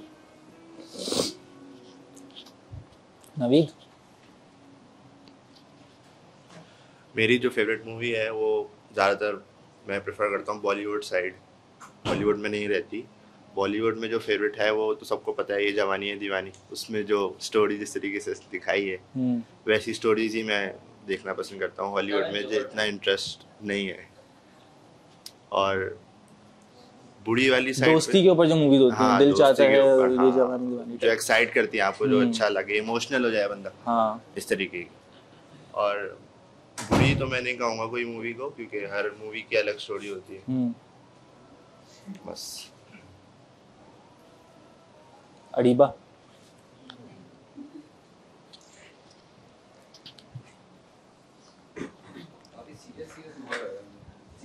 सीरियस? हाँ, सीरियस थोड़ा सा हो गया अभी, थोड़ी तफरियाँ करते हैं अभी,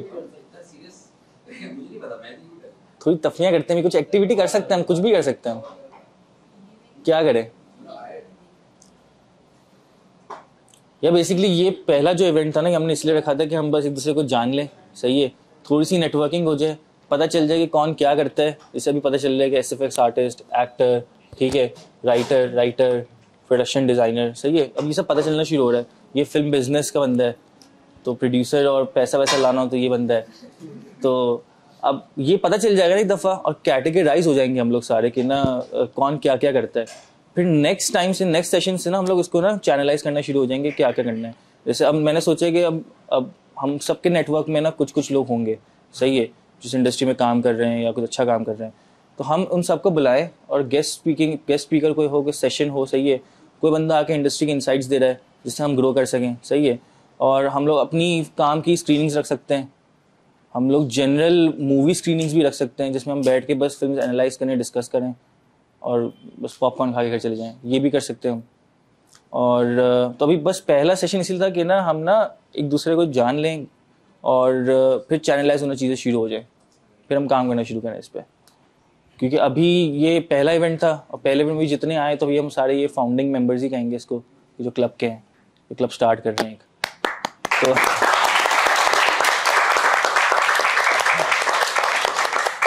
अभी जो यहाँ पे क्राउड आया है, जितना भी है, कम है ज़्यादा है, लेकिन ये ना ये फाउंडिंग मेंबर्स हैं, मतलब ये फाउंडेशन होगी हमारे क्लब की। अब मैं जानना चाहता हूँ आप लोग से भी कि आप लोग बताएंगे हम क्लब में क्या क्या करें, और कि आप लोग के पास भी आइडियाज़ होंगे।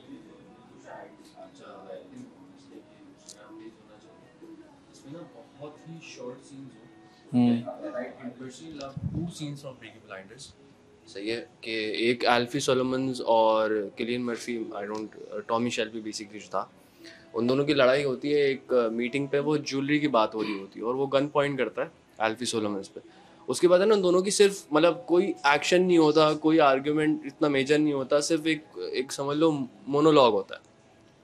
बट उस मोनोलॉग के पीछे इतनी बड़ी हिस्ट्री और एक इम्पैक्ट क्रिएट हो रहा होता है, इतने सारे एक्सप्रेशन उसमें आ रहे होते हैं ना कि वो शायद हर बंदे को पसंद ना आए, बट वो 2 मोनोलॉग जो है ना मुझे इतने इंपॉर्टेंट लगते हैं कि आई थिंक उस तरह के मोनोलॉग जिसे मुझे बनाना, मुझे एक्ट करना पसंद है उनमें, कि I would love to try those monologues और स्टफ। तो इस तरह से हर बंदे का एक अपना एक्टर का या क्रिएटर का, जैसे आपको एक स्पेसिफिक स्टाइल बनाना है बट आप पूरी फिल्म नहीं बना सकते, आपके पास पता है कि यार it will take years and stuff, तो आप है ना सिर्फ उसके बिल्कुल झलक दो, ग्लिम्पसेस दो फॉर 1-2 मिनट्स। उसमें क्या होगा कि आपकी कॉस्ट, आपकी हर चीज़, एक आपने पर्टिकुलर सीन सिर्फ रिकॉर्ड कर दिया जो आपका मोस्ट फेवरेट होता है, तो वो एक्टर भी आपको मिल जाएगा, एक्टर को उसकी मार्केटिंग भी हो जाएगी कि भाई वो एक्टिंग कितनी कर सकता है, क्योंकि वो 1-2 मिनट के लिए अपनी पूरी मेहनत लगा सकता है, बट अभी बिगनर एक्टर 1 घंटे के लिए नहीं लगा सकता। तो अगर ये इस तरह का एक कम्युनिटी पेज हो ना कि भाई इनकी मैंने फिल्म शेयर कर दी, आपकी मैंने कर दी, इनकी मैंने कर दी, वो एक पेज पे हम लोग डाल दें, तो वो वहाँ से क्या होगा कि हम एक्टर का पोर्टफोलियो, डायरेक्टर का पोर्टफोलियो, सही है, लाइटिंग, जो लाइटिंग इफेक्ट्स है, स्पेशल इफेक्ट्स, जैसे इन्होंने बोला स्पेशल इफेक्ट्स करती हैं, तो जिनको जो अपने स्किल्स दिखाने ना वो कर सकेंगे, और उनको बेसिकली प्लेटफॉर्म मिल जाए, प्लेटफॉर्म बेसिकली बन जाए। क्योंकि मैं ग्राफिक डिजाइनिंग कर रहा था, like I have been a very diverse person, मैं डेवलपमेंट में इस वक्त फास्ट में पढ़ता हूँ बट मुझे शौक है, सही है, तो मैंने डेवलपमेंट से शुरू किया था, डिज़ाइन पे आ गया, उसके बाद फोटोग्राफी, वीडियोग्राफी, एंड अभी एंटरप्रेन्योरशिप की तरफ थोड़ा जा रहा हूँ। तो उसमें मैंने एक चीज़ गौर की थी कि जो ग्राफिक डिज़ाइन की कम्युनिटी या अमेजोन की सनी अली वाली कम्युनिटी, इन सब वायरल इसीलिए थे कि एक प्लेटफॉर्म और एक लर्निंग साइट एक ग्रो हुई थी, कि जैसे कितने सारे A लेवल्स के स्टूडेंट जो है वो मीडिया ले लेते हैं, बट कितने सारे इंटर के बच्चे होते हैं उनको अपॉर्चुनिटी भी नहीं मिलती इन चीज़ों की। तो वो मैंने एक गैप देखा इस चीज़ में कि अगर आपको उसको क्लियर करना है ना, तो आपको रिसोर्सेज, कोर्सेज और ये सारी चीज़ें प्रोवाइड करनी पड़ेंगी, फिल्म ट्रेनिंग प्रोग्राम्स होने चाहिए, फिल्म ट्रेनिंग प्रोग्राम्स होने चाहिए, तो वो बेसिकली हम लोग ही करें, मसला नहीं है कि कोई प्रोफेशनल आगे करे, क्योंकि अभी इस वक्त अगर एक वो बच्चा है जिसके पास रिसोर्सेज नहीं है तो उसके लिए हम लोग ही बहुत है, उसको कैमरा चाहिए, उसके पास कैमरा नहीं है, तो वो गैप अगर आप खत्म करोगे ना कि एक बच्चा के लिए आपकी तरफ अप्रोच होना भी तकरीबन 2 मिनट्स के अंदर एक पॉसिबल हो, तो I think that would be good. या एक्टर आपको इंस्टाग्राम DM करे और आप बोलो हाँ आप हमारा एक नेक्स्ट फिल्म शूट हो रही है, आप ऑडिशन दे दो, वो 2 मिनट की शॉर्ट फिल्म है, आप उसमें आ जाना। तो इस तरह की कम्युनिटी होगी ना जिसमें एक्सेसिबिलिटी की एक बात हो रही होगी, तो आप लोगों के लिए सब आसान हो जाएगा। This is good idea actually, मतलब कि हम ना एक प्लेटफॉर्म, अभी हमने अपने क्लब का यूट्यूब चैनल भी बनाया है और इंस्टाग्राम पेज बनाया है, और उस पर आइडिया यही है कि इसी तरह से काम करना है कि हम लोग ना एक दूसरे के पोर्टफोलियोज वहाँ पे शेयर करें, ठीक है, और हम लोग जो अंदर जो काम कर रहे हैं, ये वाली बात कि 1-2 मिनट वाली लॉन्गर फॉर्मेट भी हो सकती है, हम लोग 10-12 मिनट की शॉर्ट फिल्म बना सकते हैं। वो मिला के अगर पूरी कम्युनिटी एक साथ काम करे तो फिर हो सकता है। मतलब कि कोई ऐसा आइडिया हो जो हम एक साथ एग्जीक्यूट कर सकते हैं, सही है, तो हम फिर वो पैसा बाहर जाएगा ही नहीं ना। मतलब हमारी कम्युनिटी के अंदर ही अगर सिनेमाटोग्राफर होगा, एडिटर होगा, राइटर वहीं से निकल रहा है, डायरेक्टर वहीं से निकल रहा है, सही है, हर बंदा वहीं से निकल रहा है। अच्छा मैंने तो हम लोग फिर अगर हम लोग एक जहाँ हम साल में इतना काम कर रहे हैं कमर्शलाइजेशन के, मतलब पैसे कमाने के लिए, हम साल में एक काम ये भी कर सकते हैं ना कि एक प्रोजेक्ट आके फ्री में कर लें, सही है। अच्छा वैसे एक और इसमें एडिशन में करना चाहूँगा कि मुझे इंडिया के कुछ यूट्यूब चैनल्स वगैरह के बारे में पता है, I forgot the names, but वो है ना वेब सीरीज बनाते हैं यूट्यूब की and they earn through that.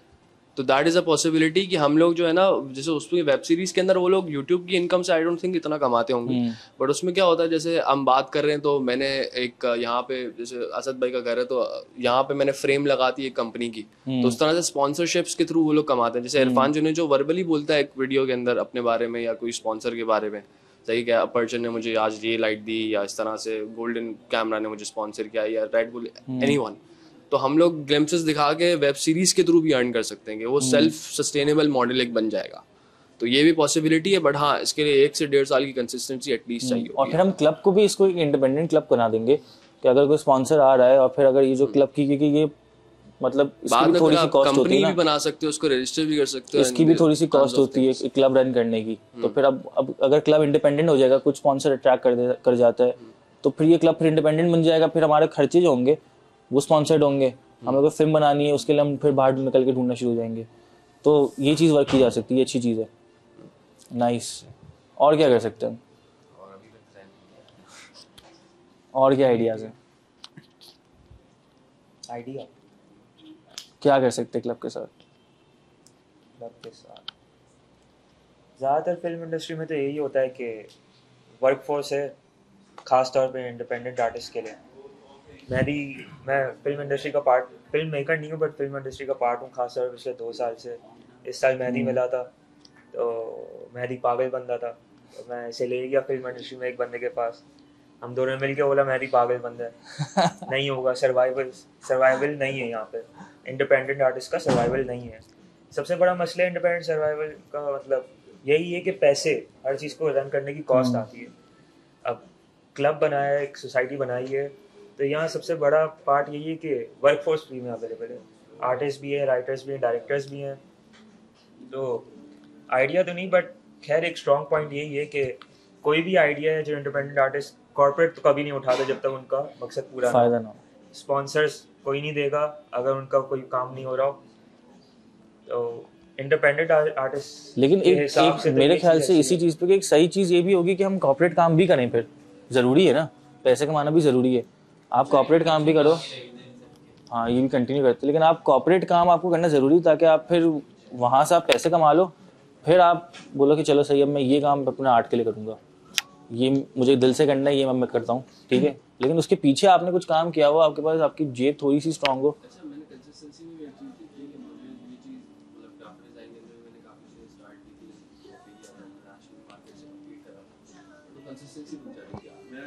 इतना प्रोक्रेस्टिनेशन आ चुकी थी कि मेरे पास फाइल पड़ी है, मुझे सिर्फ अपलोड करनी है इंस्टाग्राम पे और वो नहीं करती, और उसके अंदर महीने में तो ये होता है कि कम्युनिटी होती है ना, तो जैसे आप मुझे पुश करोगे, मैं इनको पुश करूंगा, तो वो एक कंसिस्टेंसी खुद ही बरकरार रहती है। भाई आज मिलना है तो आज सब ने मिलना, आज करना है तो फिर सब ने करना है, आज ये आया है तो अगले दिन ये फ्री नहीं होगा तो वो हो जाएगा। तो कंसिस्टेंसी जो है ना कम्युनिटी की वजह से आई थिंक बिल्ड होती है, और उस कंसिस्टेंसी की वजह से अगर आप थोड़ी देर के लिए कॉर्पोरेट को पॉज भी करो तो राइट आप कोई भी फील्ड हो, पाकिस्तान के अंदर खासकर फिल्म मेकिंग के अंदर कमी है, तो इसको मैं एज एन एडवांटेज समझता हूँ कि एक पॉइंट पे आके आपको ये चीज़ फायदा है कि अभी इस वक्त कमी है तो आप लोग इसमें काम कर पाओगे बहुत आसानी से।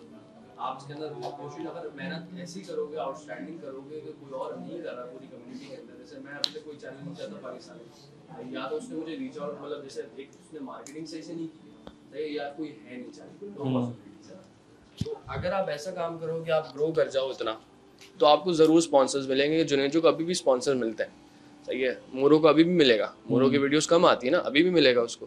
तो उसका रीज़न ही ये है कि या तो आप एक्टर का फेस वैल्यू इतनी बना दो, या अपने चैनल की इतनी फेस वैल्यू बना दो कि आपको स्पॉन्सर्स खुद ही आएंगे। क्योंकि आई थिंक जहाँ पे ऑडियंस है वहाँ पे पैसा है। पाकिस्तान में या वर्ल्ड वाइड भी आप उठा लो, जहाँ पे ऑडियंस है वहाँ पे पैसा है।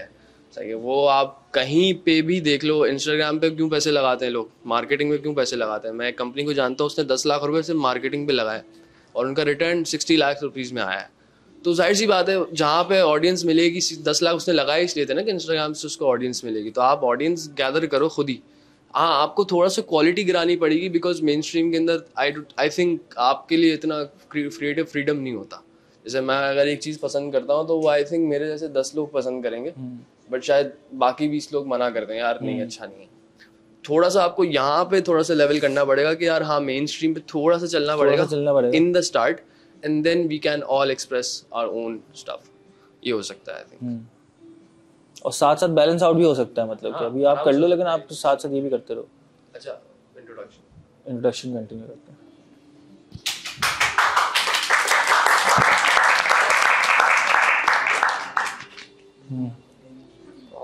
यार मैं एक बात ऐड अच्छा पहले मैं इंट्रोडक्शन देता हूँ कि मेरा नाम आलियान अशफाक है, एंड आइडिया तो फ़िलहाल मेरे पास नहीं है, बट आपने अभी जो बात की ऑडियंस की, अब ऑडियंस भी जैसे जो अभी ड्रामाज बनते हैं पाकिस्तान इंडस्ट्री में, वो भी टिपिकल ड्रामाज ही होते हैं। हर ड्रामे में शादी घुसाई हुई है उन्होंने, ये जो है बात। तो ऑडियंस, अब ड्रामा इंडस्ट्री भी जो है ऑडियंस क्योंकि चाह रही है कि ऐसे ड्रामा बने, तभी वो बना रहे हैं, उसी से रेवेन्यू अर्न कर रहे हैं। तो ऑडियंस की भी मेंटालिटी चेंज होना, you know, it's a difficult thing. मतलब हम लोग तो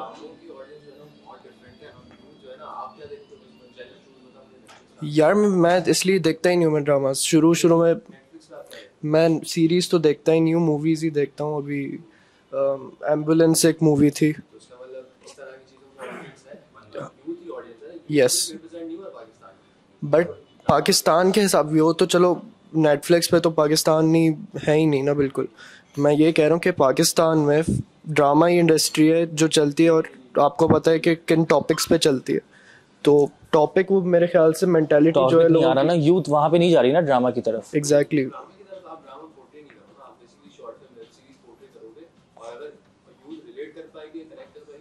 और इसकी ऑडियंस है हमारे यहाँ पे, जैसे इंडिया में वेब सीरीज चल रही है इस तरह की फिल्टर कॉपी वालों चल रही है इंडिया में हमारी।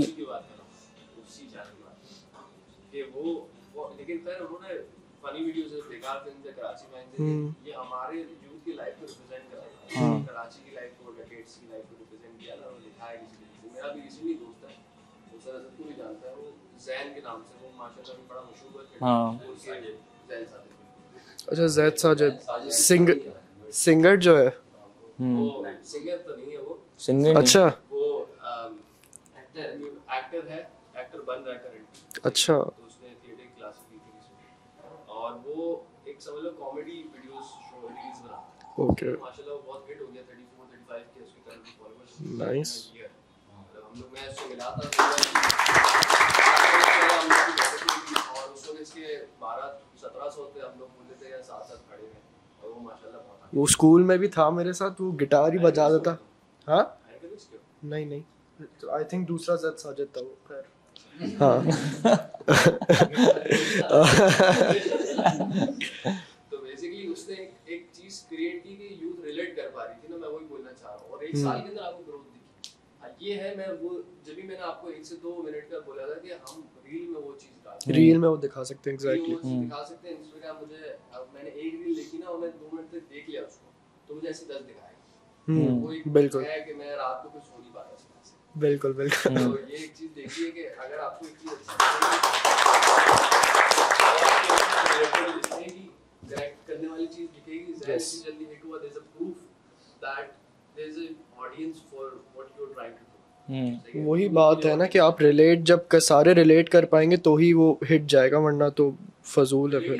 बात नहीं, it should be entertainment basically. Relate एक पॉइंट है फिल्म्स के अंदर, हाँ, रिलेटेबिलिटी एक पॉइंट आता है, बट अगर इट इज गुड एंटरटेनमेंट, जैसे आपने क्या बोला, फिल्टर कॉपी वाला, फिल्टर कॉपी सही है। अब फिल्टर कॉपी ऐसी फिल्म बनाता है जो शादी के ऊपर होगी, लेकिन मेरा तो वो नहीं है। मतलब वेब सीरीज के अंदर कुछ पार्ट्स आते हैं शादी के ऊपर, बट मुझे एंटरटेनिंग लगते हैं तो मैं देख रहा हूँ। हालांकि मेरा शादी से सब कोई दूर ताल्लुक नहीं, समझ रहे हो? तो समझ रहे। So that is my point कि अगर कभी-कभार या तो एंटरटेनमेंट अच्छी होती है या तो रिलेटेबिलिटी की बात आती है। एग्जैक्टली, वो तो सब mix, it's a mix of things. So यार, सर, ये जो जैन की बात हो रही है ना, जैन वो बच्चा है जो मेरी क्लास में 3 साल तक पढ़ता रहा और फेल होता रहा, 3 साल तक। सही है, यू ग्रेडर एंड वॉडी। पता है ये जो हम तालियों की बात कर रहे हैं, मैं स्पेशली ऐड ऑन कर रहा हूँ कि सिर्फ हमने जैन को, he was actually lost of his motivation, lost of his moral, lost of everything. His parents were like you are off, his friends were like तू बिल्कुल फारिग है, बिल्कुल ना, मतलब उसकी शक्ल पे आ गया। सिर्फ उसको एक चाय में मैंने बिठाया था एंड जस्ट नहीं तू कर। और फिर हम सब स्टूडेंट्स ने मिलके, अभी फिर भी कम है, हम सब स्टूडेंट्स ने मिलके उसको सामने स्टेज पे खड़ा रखा और उससे यस, और सिर्फ उसके लिए हमने तालियां बजाई। Ever you are, we appreciate you यार। और वहाँ से उसने फिर शुरू किया और सिर्फ कुछ लोगों ने मिलके ताली बजाई and we have seen the life changing. And you mentioned him and we are talking about him. And he is not working for money. He is अभी बिल्कुल बेचारा गरीब है, पैसे वैसे नहीं है। See, so appreciation can make, yeah, exact. Good action. Thank you.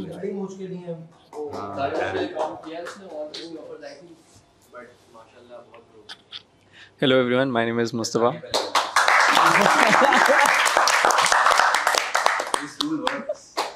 अच्छा, मूवीज़ वगैरह तो इतनी ज़्यादा नहीं, लेकिन बहुत सारी है, लेकिन I am more into series. और मेरी पर्सनल फेवरेट एक सीरीज़ है नेटफ्लिक्स की, ल्यूपिन, अगर किसी ने देखी हो तो वो बहुत अच्छी लगी मुझे। और मूवीज़ में स्पेसिफिकली मुझे फिंचर का काम बहुत अच्छा लगता है, जो सिनेमेटोग्राफी है इसमें।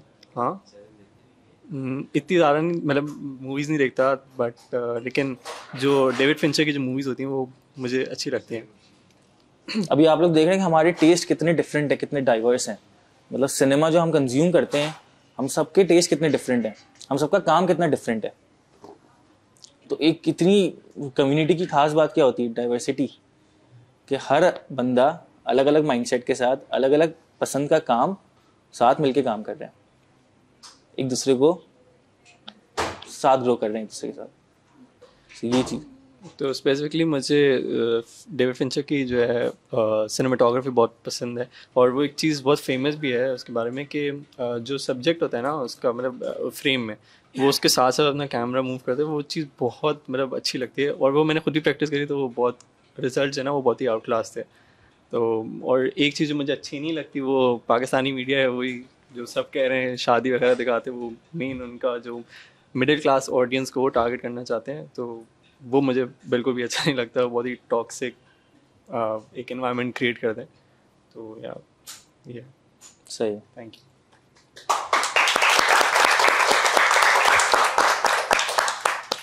अस्सलाम वालेकुम, मेरा नाम अब्दुल्ला है। मैं जस्ट अभी नापा से ग्रेजुएट हूँ एक्टिंग में। एंड मैं नापा से ग्रेजुएट हूँ अभी, और हम लोग साथ ही काम करते हैं स्पेशल इफेक्ट्स का। सर्विस डिपार्टमेंट ज़्यादातर ये देखती है, और इसके साथ हम लोग स्पेशल इफेक्ट्स के प्रोडक्ट्स भी पाकिस्तान में मैन्युफैक्चर कर रहे हैं। तो स्टार्ट में जब हमने बिज़नेस शुरू किया था, तो हम लोग यहाँ पे स्पेशल इफेक्ट्स की प्रोडक्ट्स नहीं थी, तो उसको हमने फिर यहाँ पे ही मैन्युफैक्चर करना शुरू किया, लाइक उसमें एक्सपेरिमेंटेशन एंड ऑल। छोटे लेवल पे हमने मतलब घर से ही स्टार्ट किया था वो मैन्युफैक्चर। माशाल्लाह हम लोग की वेबसाइट पे प्रोडक्ट्स बिकती हैं, और काफ़ी इंडस्ट्री में हम लोग इस चीज़ को लेकर गए। तो अगर मैं अपना स्मॉल इंट्रोडक्शन दूँ तो कि मैं एक एक्टर भी हूँ, एक एंटरप्रेन्योर भी हूँ, एक स्पेशल इफेक्ट्स आर्टिस्ट भी हूँ। और मैं अपनी लाइफ में ना अभी फ़िलहाल 1 साल से, अगर मैं अपने आप को थोड़ा सा एवेल्यूएट करूँ, तो मैंने काफ़ी एक्सपेरिमेंटेशन शुरू की है ज़िंदगी में, हर चीज़ में। जैसे कि अगर हम स्पेशल इफेक्ट्स की बात करें, तो लाइव थिएटर में आप स्पेशल इफेक्ट्स को परस्यू करना थोड़ा सा मुश्किल होता है हर चीज़ में। आप मूवीज़ में तो कट्स लगा देते हो, थिएटर में आप नहीं लगा सकते थे। तो हम दोनों ने मिलके लाइक लाइव थिएटर में आपने कुछ ना कुछ एक्सपेरिमेंटेशन शुरू की है, लाइक हर चीज़ में कुछ ना कुछ एक्सपेरिमेंट। अब आप लोगों ने काफ़ी बात की यहाँ पे, जैसे ड्रामे ऐसे ही बन रहे हैं पुराने तर्ज के। देयर आर पीपल जो एक्सपेरिमेंट कर रहे हैं, हर चीज़ में कुछ ना कुछ एक्सपेरिमेंट कर रहे हैं। जो जिनज़ादा हमने किया वो भी एक एक्सपेरिमेंटल प्रोजेक्ट था। उसमें जो हम लोग जो फर्स्ट चीज़ जो चाह रहे थे वो बिल्कुल डिफरेंट थी। वो चाहते तो बहुत अच्छी चीज़ बनने चाह रही थी, लेकिन वो नहीं बनी। लेकिन ऐसा भी नहीं कि बिल्कुल भी ना बना, उसका 1/10 बना, लेकिन बना, एक्सपेरिमेंट हुआ वहाँ पे, ठीक है ना। अब जैसे ही अब जैसे हम लोग को प्रोडक्ट्स नहीं थी, तो ऐसा नहीं कि हम लोगों ने वहाँ पे हाथ उठा लिए कि हम लोग बस करते रहे, इंपोर्ट करा लें, बाहर निकल जाए। वो हम कुछ ना कुछ यहाँ करने की कोशिश कर रहे हैं, तो ये कि जो यहाँ पे थोड़े से मैंने लोगों की बात सुनी, थोड़ा डिप्रेस भी है, काम नहीं हो रहा, बाहर निकल जाते हैं या कुछ भी है, तो आई थिंक काम यहाँ पे बहुत अच्छा बनना शुरू हो रहा है। आप लोग कह रहे हो कि अगर मैं कहूँ कि नहीं हमारी इंडस्ट्री ग्रो नहीं करी, ग्रो भी कर रही है, लेकिन हम लोगों को थोड़ा सा पेशेंस की ज़रूरत है। जितना मैंने अभी तक इवैल्यूएट किया, जितना मेरा ओपिनियन है, जितना मैं चीज़ों को देख रहा हूँ अपनी आंखों से, अपने पॉइंट ऑफ व्यू से, तो उसमें ये कि चीज़ें बहुत ज़्यादा चेंज हो रही हैं ड्रास्टिकली। और अगर हम थोड़ा सा सब्र करें, हम अपने कामों में लगे रहें जो हम कर रहे हैं, जैसे एक कम्युनिटी बनी है, मैं कहूँगा बेस्ट स्टेप है एज अ फिल्म मेकर हर चीज़ के लिए, कि अगर हम बिजनेस करना चाह रहे हैं तो उसके लिए भी बेस्ट है, हम स्पेशल इफेक्ट्स का काम करें, हम एक्टिंग का काम करें, फिल्म मेकिंग का काम करें, तो बेस्ट है। आप सब ना अपना कुछ क्रिएटिव फ्रीडम यहाँ पे कर सकते हो। कोई भी यहाँ पे बाउंड नहीं होगा, कोई भी यहाँ पे ये बाउंड नहीं होगा कि यार मैं ये चीज़ कर नहीं सकता। वहाँ पे कोई सर पे नहीं बैठा हुआ कि तुम ये चीज़ नहीं करो, मत, ये सेंसर हो जाएगा, ये प्रॉब्लम आएगा, प्रोड्यूसर मना कर देगा। क्योंकि देखो, अब जैसे इसने बात की कि हम पूरा साल कुछ ना कुछ पैसे लगा के, पैसे कमाने के लिए कुछ ना कुछ करते रहते हैं। हमारी एक्टिंग फील्ड में भी सब बोलते हैं कि यार तुम एक्टिंग करना चाह रहे हो ना, तुम करो, लेकिन ये है ना आपको बहुत देर से फ़ायदा देगा, ठीक है ना। तो आप इससे पहले अपने आप को फाइनेंशियली स्ट्रॉन्ग करो। ठीक है, आप काम करो, लेकिन एक साल में एक दफ़ा जैसे कोई आप प्रोजेक्ट करो इस कम्युनिटी के लिए, आप पेड नहीं कर रहे ना, फ्री कर रहे हो। तो फ्री कर रहे हो, तो फ्री में जब आप पैसे नहीं देते ना किसी को, तो आप उसको बोलते हो तुम पैसे नहीं दो, तुम अपना क्रिएटिव फ्रीडम दे दो। क्रिएटिव फ्रीडम, ठीक है। जो तुम चाह रहे हो ना उस चीज़ को तुम इन्वेस्ट कर दो मेरे प्रोजेक्ट में, ठीक है ना। मैं अपनी चीज़ लेकर आऊँगा, तुम अपनी चीज़ लेकर आओ, देखें क्या बनता है। अगर हमने एक किसी को कहते हैं ना एक फ्रीडम देना शुरू कर दिया ना, अगर पाकिस्तान में जैसे फ्रीडम के बहुत मसले हैं, तो इस कम्युनिटी में मैं जो एक चीज़ ऐड करना चाहूँगा, मैं आइडियाज़, मैं बहुत बुरा हूँ, मैं नहीं दूंगा, अब मेरे से बड़े बड़े लोग यहाँ बैठे हैं आइडियाज़ के लिए, बट मैं एक चीज़ यहाँ पे बोलूँगा कि किसी के काम में दखल अंदाजी ना करो। आप अपने काम को बेस्ट जानते हो, अपना काम बेस्ट दो जो तुम्हें लगता है। जैसे मैं छोटा सा, बहुत लंबी कर रहा हूँ, मैं छोटी सी बात कहूँगा। हम लोग ना छोटे से प्रोजेक्ट पे काम कर रहे हैं, पीछे रील बनानी मुझे एक ब्रांड के लिए। तो अब एक ब्रांड के लिए रील बनानी, तो मेरे पास तो पैसा है नहीं कि मैं उसको बोलूँ कि मैं प्रोडक्शन टीम को हायर करूँ और मैं उसको पैसे दूँ।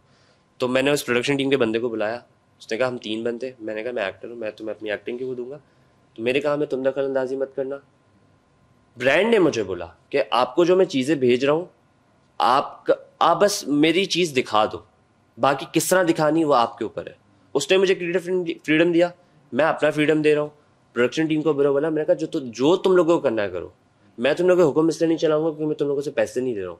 पैसे देने पे भी आप हुक्म ना चलाओ कि नहीं है मैं पैसे दे रहा हूँ, मेरा काम ऐसा ही करो, नहीं।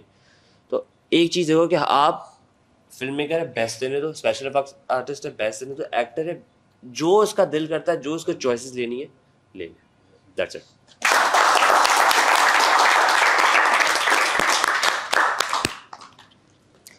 और मैंने इंट्रो तो दे दिया था अपना और भाई मेरा माइक तो लगा हुआ है। मतलब जैसे मुझे टीचिंग, मैं खुद टीचिंग भी करता हूँ ऑनेस्टली, सही है। तो मैं ना टीचिंग में जब मैंने अम्मी को बताया ना कि मुझे पढ़ाना है फॉर द टाइम बीइंग, सही है, जो छुट्टियाँ थी मेरी वो उसमें मुझे पढ़ाना है और शायद मैं आगे भी इसको परस्यू करूँ लॉन्ग टर्म में।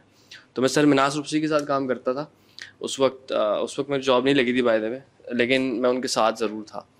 तो है ना, उस वक्त बहुत हमारी लड़ाई हुई और थोड़ा आर्ग्यूमेंट्स वगैरह हुए कि टीचिंग ये कौन सी जॉब होती है, ये क्या होता है, वो होता है, सही है, सही है। हाँ, तो ये मेरा था। मैं करंटली 20 ईयर्स का हूँ, मैं लगता बहुत बड़ा हूँ, बट हाँ मुझे मतलब काफ़ी लोग मैरिड समझते हैं, कुछ लोग पता नहीं क्या समझते हैं। मैं बोल रहा हूँ, मैं एग्जैक्टली सही है। तो उस वक्त मैंने ये देखा था कि भाई अब्बू भी मेरे इतने एग्री नहीं कर रहे थे, बट जैसे ही उन्होंने देखा कि यार इसमें इसके पैसे बन रहे हैं, ये कमा रहा है, ये खुद इंडिपेंडेंट हो गया है, ये खर्चे कर रहा है और हम लोग को पता भी नहीं है इतने खर्चे, तो हम कभी इसको करने ना दे खुद। तो फिर इन्होंने देखा कि यार इसकी इनकम बन रही है अच्छी, सही है, and then he is doing something. फिर मैंने अब्बा एक दफ़ा बैठे हम, सही है, फादर से और मदर के साथ डिस्कशन हुई कि भाई इतना पोटेंशियल है, जो मेरे साथ, मैं जिनके सर के साथ काम करता हूँ, वो इतने घर के मिल्कियत है, ये प्रॉपर्टीज़ हैं और ये अर्निंग है, तो फिर वो एक पे चेक का इफेक्ट बहुत बड़ा लाता है कि यार मेरा बच्चा जो है ना एटलीस्ट लाइफ अच्छी गुजार लेगा। तो फिर वो आपके लिए जो रुकावटें और जो पोटेंशियल जो आपको नज़र आ रहा होता है ना, उनको पोटेंशियल से मतलब नहीं होता, उनको तुम्हारी लाइफ से मतलब होता है कि भाई यार ये अब मेहनत कर रहा है ना, कमा रहा है, ये खुद सेटल हो जाएगा, हम सेटिस्फाइड हैं, इसका फ्यूचर ब्राइट नज़र आ रहा है, हम सेटिस्फाइड है।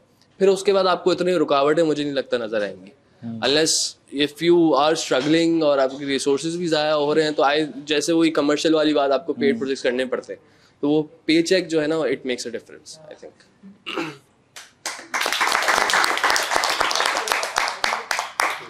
आई थिंक इस बारे में कल भी हम लोगों ने डिस्कस किया था कि पेरेंट्स जो है ना वो रास्ते में रुकावटें नहीं डालते, वो बस थोड़ा सा आपके लिए जो है ना,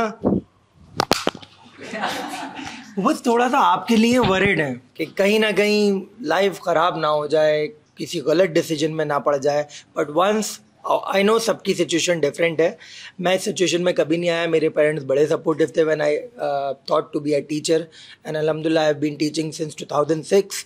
सो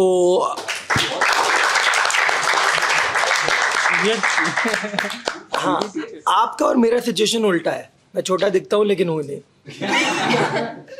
तो सिनेरियो ये है कि बस वो परेशान होते हैं कि यार जैसे आपने बताया कि आपके पेचेक्स आना शुरू हुए तो दे वर सेटिस्फाइड, तो जब वो देख लेते ना यार ये कुछ कर लेगा तो वो बस सुकून आ जाता है। उन्हें पैसों से मतलब नहीं, उन्हें बस ये मतलब है बच्चा लाइफ में कुछ अच्छा कर ले, अपनी ज़िंदगी बर्बाद ना करे। तो मेरा तो बस यही कहना है। आई थिंक इससे रिलेटेड एक और चीज़ है कि मुझे एक ना बड़े अच्छे आदमी ने बहुत पहले अच्छी बात बोली थी कि आपके पेरेंट्स, आपके रिश्तेदारों, उनको फ़र्क नहीं पड़ता कि आप कितने अच्छे आर्टिस्ट बनते हैं, उनको नहीं फ़र्क पड़ता। स्पेसिफिकली आपके पेरेंट्स को ये फ़र्क पड़ता है कि आप अपनी ज़िंदगी से कुछ अच्छा कर लें, आप सेटल हो जाएं, सही है, कभी पैसों के मसले ना आपको।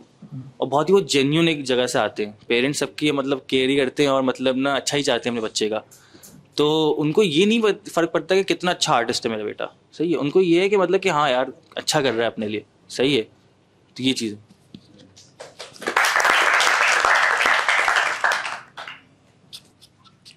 अब और कौन है? अब सर आप बोलेंगे थोड़ा। हाँ यार for me it's a very different side, क्योंकि पिछले कुछ दिनों से जो है वो कुछ नया ही हो रहा है, सही है। पहले हम स्टूडेंट्स को बुला रहे हैं, फिर हमने ज़ैनब को बुला लिया, फिर उसने ये आर्ट बना दिया।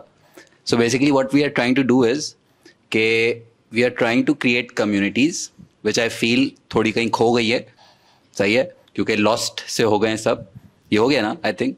तो ये बहुत ज़रूरी था कि हम मिल के एक ह्यूमन कनेक्शन इन्जॉय करें। And I know that if people start to sit together and bring any problem on the table they can solve it. We all are intellectuals right, उसमें थोड़ा बहुत कुछ प्लस माइनस होता होगा, हर इंसान, मुझ में कुछ खामियां होंगी, किसी में होंगी। If we start to reflect on ourselves and if we just start to be selfless and passing on our passion में भी, तो I think we can do wonders, that's what I believe. और जो मैंने पिछले 2-3 हफ्तों से फिर बच्चों को घर पे, जैसे आज हम बैठे हैं, मैंने मेरे स्टूडेंट्स को ही घर पे बुलाना शुरू किया, और it's such a beautiful feel कि अगर मेरा तो मैं बिजनेस पढ़ाता हूँ और मुझे पता है कि आप किसी भी पैशनेट इंसान में से बिजनेस निकाल तो सकते हो, पैसा बहुत है अगर आप अपने पैशन के पीछे जाते हो। एंड दैट्स, अब ये जो हमारा इनिशिएटिव है ना, ये गुड सीन ये हुआ कि सारे एजुकेशनिस्ट इसको एक्नॉलेज करना शुरू कर चुके हैं।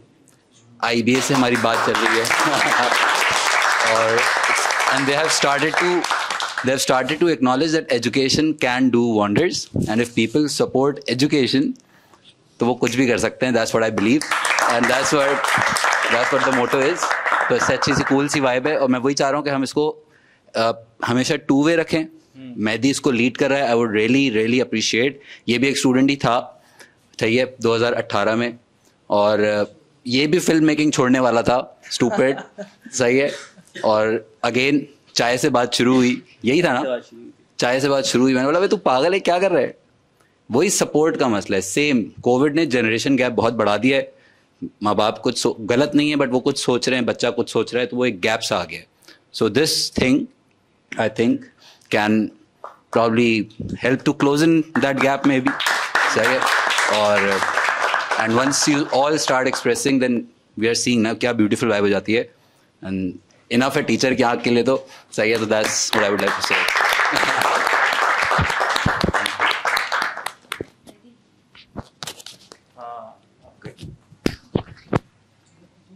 अस्सलाम वालेकुम. मेरा नाम सुनैरा फरीद है.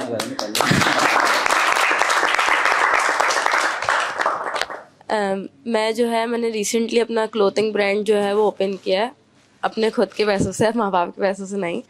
और साथ में मैं एक छोटी मोटी ब्लॉगर भी हूँ. अभी 6000 फॉलोअर्स हुए हैं. तो मुझे जो है बेसिकली मैं जो आज इधर आई हूँ तो मुझे फिल्म करने का शौक़ है. लाइक मैंने 2 कमर्शियल्स भी किए हैं. तो मुझे करने का शौक़ है. लेकिन जैसे कि ये बात हो रही थी शादी तो लोग शादी को देखना पसंद कर रहे हैं. इतनी रेटिंग आ रही है इसलिए लोग ड्रामा बना रहे हैं कुछ भी डालकर. लेकिन हम इसको थोड़ा सा चेंज करके कुछ और भी दिखा सकते हैं, जबकि उसमें सिर्फ सास बहू, और फिल्म्स में भी यही आ रहा होता है कि यही दिखा रहे होते हैं अक्सर कि शादी लड़की लड़के को पसंद नहीं करती, वो लड़का दूसरा आ गया वो उसको सपोर्ट कर दिया. बस यही दिखा रहे होते हैं हमारे पाकिस्तानी मीडिया के अंदर बस, और कुछ ज़्यादा होता नहीं. हम इसको थोड़ा सा चेंज करके दूसरी तरफ ले जा सकते हैं. लेकिन हमारी मीडिया जो है मतलब हमारे जो ऑडियंस है वो ज़्यादातर इसी को सपोर्ट कर रही है. इतनी रेटिंग आ रही है उनकी चीज़ों पर तो वो लोग कर रहे हैं. अगर आप जाकर देखेंगे ये जो शादी वगैरह वाले ड्रामे हैं या फिल्म्स हैं जिसमें यही चीज़ हो रही हैं तो उस पर ज़्यादा मिलियन व्यूज़ हैं. बाकायदा अगर आप कोई इंटरटेनमेंट मूवी बनाओ तो उस पर कम होंगे पता, क्योंकि हम सिर्फ इंटरटेनमेंट वो देख रहे हैं जो देखना चाहते हैं, सिर्फ कॉमेडी. लेकिन जो शादी वगैरह कॉन्सेप्ट है वो पता नहीं क्यों लेकिन रेटिंग उसी की ज़्यादा है. ये मेरा कहने का मकसद है. दूसरा कि एक लड़की के लिए भी एक एनवायरनमेंट ऐसा नहीं है. जैसे एक ड्रामा बनाया गया था, मुझे कुछ सही से याद नहीं है, लेकिन एक ड्रामा बनाया गया था जिसमें एनवायरनमेंट के बारे में कि लड़की के लिए सेफ नहीं है. तो इस पर भी कोई वो नहीं बनाता हमारे पाकिस्तान के अंदर, तो उस पर भी हम बना सकते हैं. लेकिन एक बनाया गया था जिसमें बहुत फजूल सा टॉपिक था, पता नहीं लड़की को कैसे सेफ दिखाया जा रहा था, लेकिन बहुत फजूल सा टॉपिक था वो. तो इस पे भी हम बना सकते हैं कि एक लड़की के लिए सेफ कैसे है, कि एनवायरनमेंट कैसे बना सकते हैं हम. तो started talking already.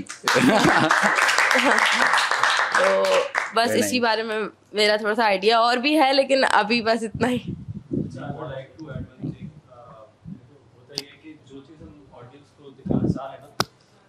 तो वही मजबूरन ऑडियंस देख रही है. एक ड्रामा बहुत अभी कुछ टाइम पहले बहुत वायरल हुआ था, ऐदे वफा. तो वो दोस्ती से स्टार्ट हुआ था, मतलब वो कॉलेज फ्रेंड्स थे और फिर वो आगे एंड उसका वापस वो शादी पे ही होता है. लेकिन वो बीच में वो पार्ट ज़्यादा अच्छा था जब वो दोस्ती से स्टार्ट हुआ था और सबके पाथवेज काफ़ी डिफरेंट थे. सब अपनी अलग अलग लाइफ में बिजी जाते हैं, जब तक बहुत अच्छा रहा. तो मतलब हम ऑडियंस को मजबूरन जो दिखा रहे हैं वही देख रही है. तो कुछ तो चलो फिर भी सही था, क्योंकि बाकी जो अब सुनो चंदा आप सबने देखा होगा, उसमें भी शादी का कॉन्सेप्ट नहीं देखा आपने? खैर नहीं, आई मीन वो बड़ा फेमस हुआ था एंड उसमें भी शादी का कॉन्सेप्ट था, बट कॉमेडी उसमें इतनी थी और पंजाबी माहौल था, तो दैट मेड एन इम्पैक्ट. मतलब सबको एग्जैक्टली सबको पसंद आया था. उसमें एक बच्चे की भी स्टोरी थी, बड़ों की भी स्टोरी थी, दादा दादी उनकी भी स्टोरी थी, सबकी एक एक अलग अलग स्टोरी थी. एंड उसमें उन्होंने कॉमेडी, शादी भी हुई बाद में, बट वो शादी ऐसे टिपिकल ड्रामे जैसे आजकल बनते हैं वैसी नहीं थी. It was totally different. तो इसलिए लोगों ने पसंद भी, एंड दैट्स व्हाट एग्जैक्टली इसलिए वो फेमस हुआ एंड सबने रिकॉग्नाइज किया. हाँ, लेकिन एक बात बोलूं कि जैसे तुमने कहा ना इम्पैक्ट, अब ज़ाहिर है मैं फिल्म मेकिंग के बारे में तो नहीं जानता, but we need to teach कि आप अपने काम से इम्पैक्ट कैसे क्रिएट करते हो ना. एजुकेशन से भी मैं इम्पैक्ट क्रिएट कोशिश कर रहा हूँ, प्रॉब्ली फिल्म मेकिंग से भी यही अल्टीमेट गोल है. चाहे वो IT कंपनी हो, फिल्म मेकिंग कंपनी हो, writing, publisher, law firm, anything, if it creates impact then it is going to make money out of it, I think. तो ये हम क्योंकि फाइनेंशियल इनसिक्योरिटीज़ में है, मटीरियलिज्म हमारे अंदर भर दिया गया है, तो फिर वो पर्पस ऑफ बिजनेस सिर्फ पैसा कमाना या पर्पस ऑफ ह्यूमन सिर्फ पैसा कमाना ही रह गया ना. क्योंकि ज़ाहिर है हम खुद फाइनेंशियल सिक्योरिटी के थ्रू गुजरे हैं, मैं भी गुजरा हूँ, मुझे पता है. सही, तो दैट्स व्हाट आई फील तो यही बात है कि हम इस कम्युनिटी के थ्रू ये भी मैसेज दे सकते हैं कि भाई try to create an impact from your life, that's how you make money. और एक मेरा पॉइंट है, आप लोग बताएं, सारे एक्सपर्ट हैं, कि अगर लेट्स से किसी भी इंसान को, अब ज़ाहिर है यहाँ पे स्टूडेंट्स भी है ना, विद देयर पर्सपेक्टिव, अब आप लोग बताओ कि एक बंदे को अगर एक्टर बनना है या कोई फिल्म मेकर बनना है, so where it all starts is he और she will have to study about it.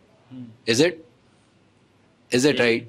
या मैं गलत होता हूँ, मुझे प्लीज बोले कि नहीं और रॉन्ग। ऐसा ही है, because that's what I believe कि किसी भी इंसान को मैं कहता हूँ, चाहे वो अमीर हो गरीब हो कोई भी हो, भाई उसको सिर्फ AI सबके पास है, ठीक है, बिलो पॉवर्टी लाइन भले हम ना जाए, लेकिन उससे ऊपर थोड़ा सा भी जाएं तो फ़ोन तो सबके पास है, टिकटॉक सब बना रहे हैं, फेसबुक सबके पास है, तो they are just needed to be, कैसे कहेंगे इसको इन वर्ड्स, कि बस they have to be educated कि भाई आप इसको सही यूज़ कैसे करो, दैट्स इट। हाँ, कॉन्फिडेंस भी आएगा।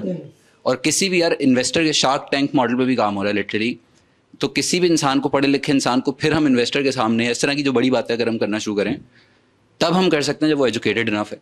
And we have to just join hands कि हम एजुकेशन भी बात करना शुरू कर दें, वो तो फ्री है और बैठना भी फ्री है आई थिंक, तो वो फिर किसी भी इंसान को आई थिंक मोटिवेट भी कर देगी और उतना केपेबल भी बना देगी कि वो फिर वाकई अपना कल उसमें से कुछ get the commercial returns out of it as well, maybe, right.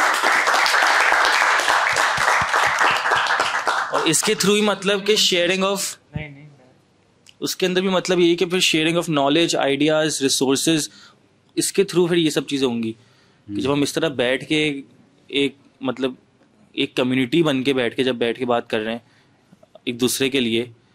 और फिर जो आप एजुकेशन की बात कर रहे हो कि एजुकेशन की जो एक तो ये ना यूजेज भी है, मतलब कि ना आप जो टेक की बातें कर रहे हो कि बच्चों को पहले सिखाना है कि तुम टिकटॉक यूज़ कर रहे हो तो तुम AI भी मतलब ChatGPT भी यूज़ कर सके, तुम पढ़ सकते, तुम यूट्यूब पे अपने पसंद के पैशन जो तुम फॉलो कर रहे हो तुम उसके बारे में पढ़ाई कर सकते हो। हाँ भाई, पढ़ाई तो मेरा तो ये फर्म बिलीफ है, सॉरी मैं बहुत लंबी कर रहा हूँ, लेकिन ज़िंदगी आपको हर कदम पे सिखाती है। तो I always look for this is an opportunity for me to learn as well, for you guys to learn as well. तो अगर आप हर कदम पे बस सीखने को मोटिवेशन बना लो तो कुछ इस तरह की नई नई चीज़ें होती रहती हैं और कुछ ना कुछ निकल के आ जाता है ज़िंदगी में। That's what I have learned up till now. चाहे 80 ईयर्स के हो, चाहे आप 70 ईयर्स के हो ना, आपकी लाइफ है ना बोरिंग कभी भी नहीं होती। ये मैंने चीज़ देखी है कि मेरे दादा जो थे ना वो 82 ईयर्स के थे माशाल्लाह, and he was walking properly, मतलब कोई मसला वगैरह नहीं था। और उनका पैशन ये था कि वो कभी डिस्कवरीज पढ़ रहे होते थे, वो कभी कुछ पढ़ रहे होते थे, उनको रीडिंग का बहुत शौक था। तो वो ये मैंने भी देखा था कि पूरा दिन कुछ नहीं करने को होता था, but he was still at the end happy कि वो एक कोई पैशन डिस्कवर कर रहा है। तो मेरा भी पर्सनली ये रूल है कि कभी भी कुछ भी आगे मैं कोई चीज़ परस्यू करता ना, तो मैं एक चीज़ ज़रूर रखूँगा जिसमें मैं बहुत ख़राब हूँ, मतलब I am just starting out in that field. तो उससे क्या होता है कि मेरा कभी भी लर्निंग कर्व ख़त्म नहीं होता। तो वो उसमें मैंने एक चीज़ देखी है कि आपका कभी भी ईगो आपके अंदर नहीं आती इतनी मेजर कि आप जो है ना बहुत ही ईगोइस्टिक पर्सनालिटी आपकी हो जाती है, आप हम्बल रहते हो। और ऊपर से आपके पास ये होता है कि यार अच्छा आज मैं दिन से थका हुआ काम कर गया हूँ, चलो ये चीज़ पे आप काम करूँगा, प्रॉपर स्केप मिल जाता है आपको। तो आपका डेली का स्केप अगर रेगुलर रहेगा, आप मेंटल हेल्थ का भी खास ख्याल रखोगे और आपको एक पैशन भी मिल जाएगा। तो ये चीज़ एक माइंडसेट बहुत अच्छा रहता है जो आपको ओल्ड एजेस में स्पेसिफिकली काम आता है।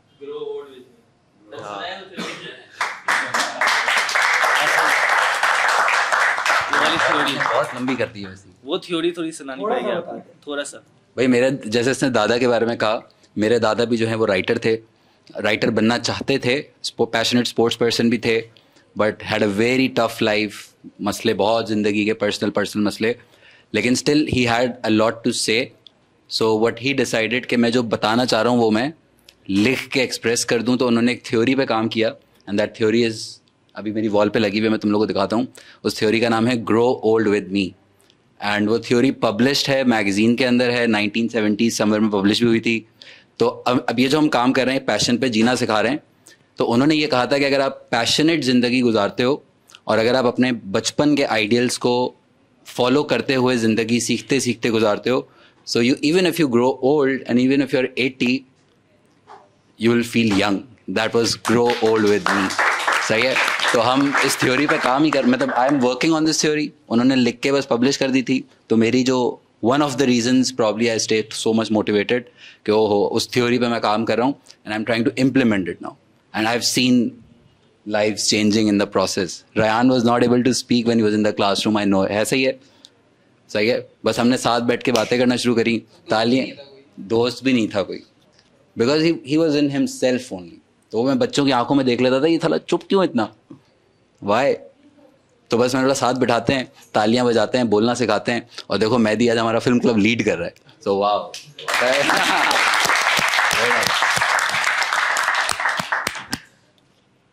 गुड सी. सो अभी हम बात ये कर रहे थे कि हम आगे के सेशन में भी क्या करें. अभी हमारा एक अच्छा इंट्रोडक्शन सेशन हो गया आज, सही है, हमें पता चल गया सब के बारे में. और खा पी लें, ये जाने दें कुछ है ना, थोड़ा सा खा सकते हैं. ऊपर से थोड़े से खाने पीने के मामले में वो हो रहे हैं, पानी से थोड़ा सा. हाँ आई थिंक अगर आप बैठना चाहे बैठ सकते हैं, इट्स योर. नहीं, कुछ खाना भी हम खा सकते, स्टार्ट कर सकते हैं, है ना, करना चाहिए मेरे ख्याल. मेरे ख्याल से कमिंग इवेंट का थोड़ा सा जो है ना वो बता दो, उसके बाद या मैं यूँ कर लेता हूँ ना कि भाई देखो वो टेबल पे कुछ स्नैक्स हैं, वहाँ पे चाय है, जूस है, तो थोड़ा सा हेल्प योर सेल्फ वाला रूल रख लें, थोड़ा बहुत घूमे फिरें, चहल पहल करें कुछ, उसमें आप इस तरह आप स्टार्ट कर सकते हैं. दैट्स अच्छा, आई थिंक नॉर्मलाइज हो जाती हैं चीज़ें. या आप बैठना चाहते हैं बैठे हैं, मिस्टर मेहदी मर्चेंट आप नहीं हम खाते हैं, कुछ खाते स्टार्ट करते भी. हाँ पहले एक जगह सब बैठे हुए हैं. कमिंग इवेंट का थोड़ा पहले कमिंग इवेंट का यार ये है कि मतलब अभी हम नेक्स्ट सेशन से ना स्क्रीनिंग्स वगैरह स्टार्ट कर सकते हैं, सही है. एक हमने प्लान की हुई हमने कि ना मोहसिन ने एक फिल्म बनाई है अभी, और उसके एक्टर और मोहसिन ने बनाई है, तो उन दोनों का एक इंटरव्यू सेशन हम रख सकते हैं, Q&A सेशन टाइप. तो वो बड़ी प्यारी मूवी, उसकी स्क्रीनिंग हम रख सकते हैं. उसके अलावा और भी हमारे दोस्तों ने बहुत अच्छी फिल्म बनाई हैं, तो हम उनकी फिल्म की स्क्रीनिंग रखेंगे. आप लोग में से आप लोग भी एक्टर्स हैं, आप लोग का भी पोर्टफोलियो है, तो हम ये तो बेसिक नेटवर्किंग अब से स्टार्ट करेंगे ताकि ना हम क्लोज और आ सकें हमारे काम रिलेटेड, और फिर एक नेटवर्क स्ट्रॉन्ग बन सके. और फिर नेक्स्ट सेशन से हम इसी तरह से करेंगे, स्क्रीनिंग्स हो जाएंगी. कभी स्क्रीनिंग नहीं है तो हम नॉर्मल जस्ट कोई मूवी स्क्रीन कर लेंगे, सही है, और फिर उस पर बैठ के डिस्कशन करने के एनालिसिस कर लेंगे. और उसके अलावा कोई राइटर है, उसको अपनी कहानी सुनानी है, अपने स्क्रीन प्ले सुनाना है, उस पर फीडबैक लेना है, ठीक है, तो वो ये भी हो सकता है कि हम सारे बैठ के उसको उसकी कहानी पे उसकी फीडबैक दे रहे हैं, सही है, मतलब कंस्ट्रक्टिव क्रिटिसिज्म दे रहे हैं उसको कि वो अपनी कहानी किस तरह बेहतर कर सकता है. किसी को रिसोर्सेज की ज़रूरत है, कोई एक प्रोजेक्ट पिच इन करना चाहता है जिसमें हम सारे साथ मिलकर काम कर सकते हैं, ये चीज़ हो सकती है. तो फ्यूचर में हम इस तरह इस क्लब को लेके चल सकते हैं कि सबके लिए बेनिफिशियल हो, फिर सारे साथ मिलकर हम ग्रो करें, और एक हब हो, मतलब जहाँ पे हम आइडियाज़, नॉलेज, रिसोर्सेज सारे मिलके शेयर करें.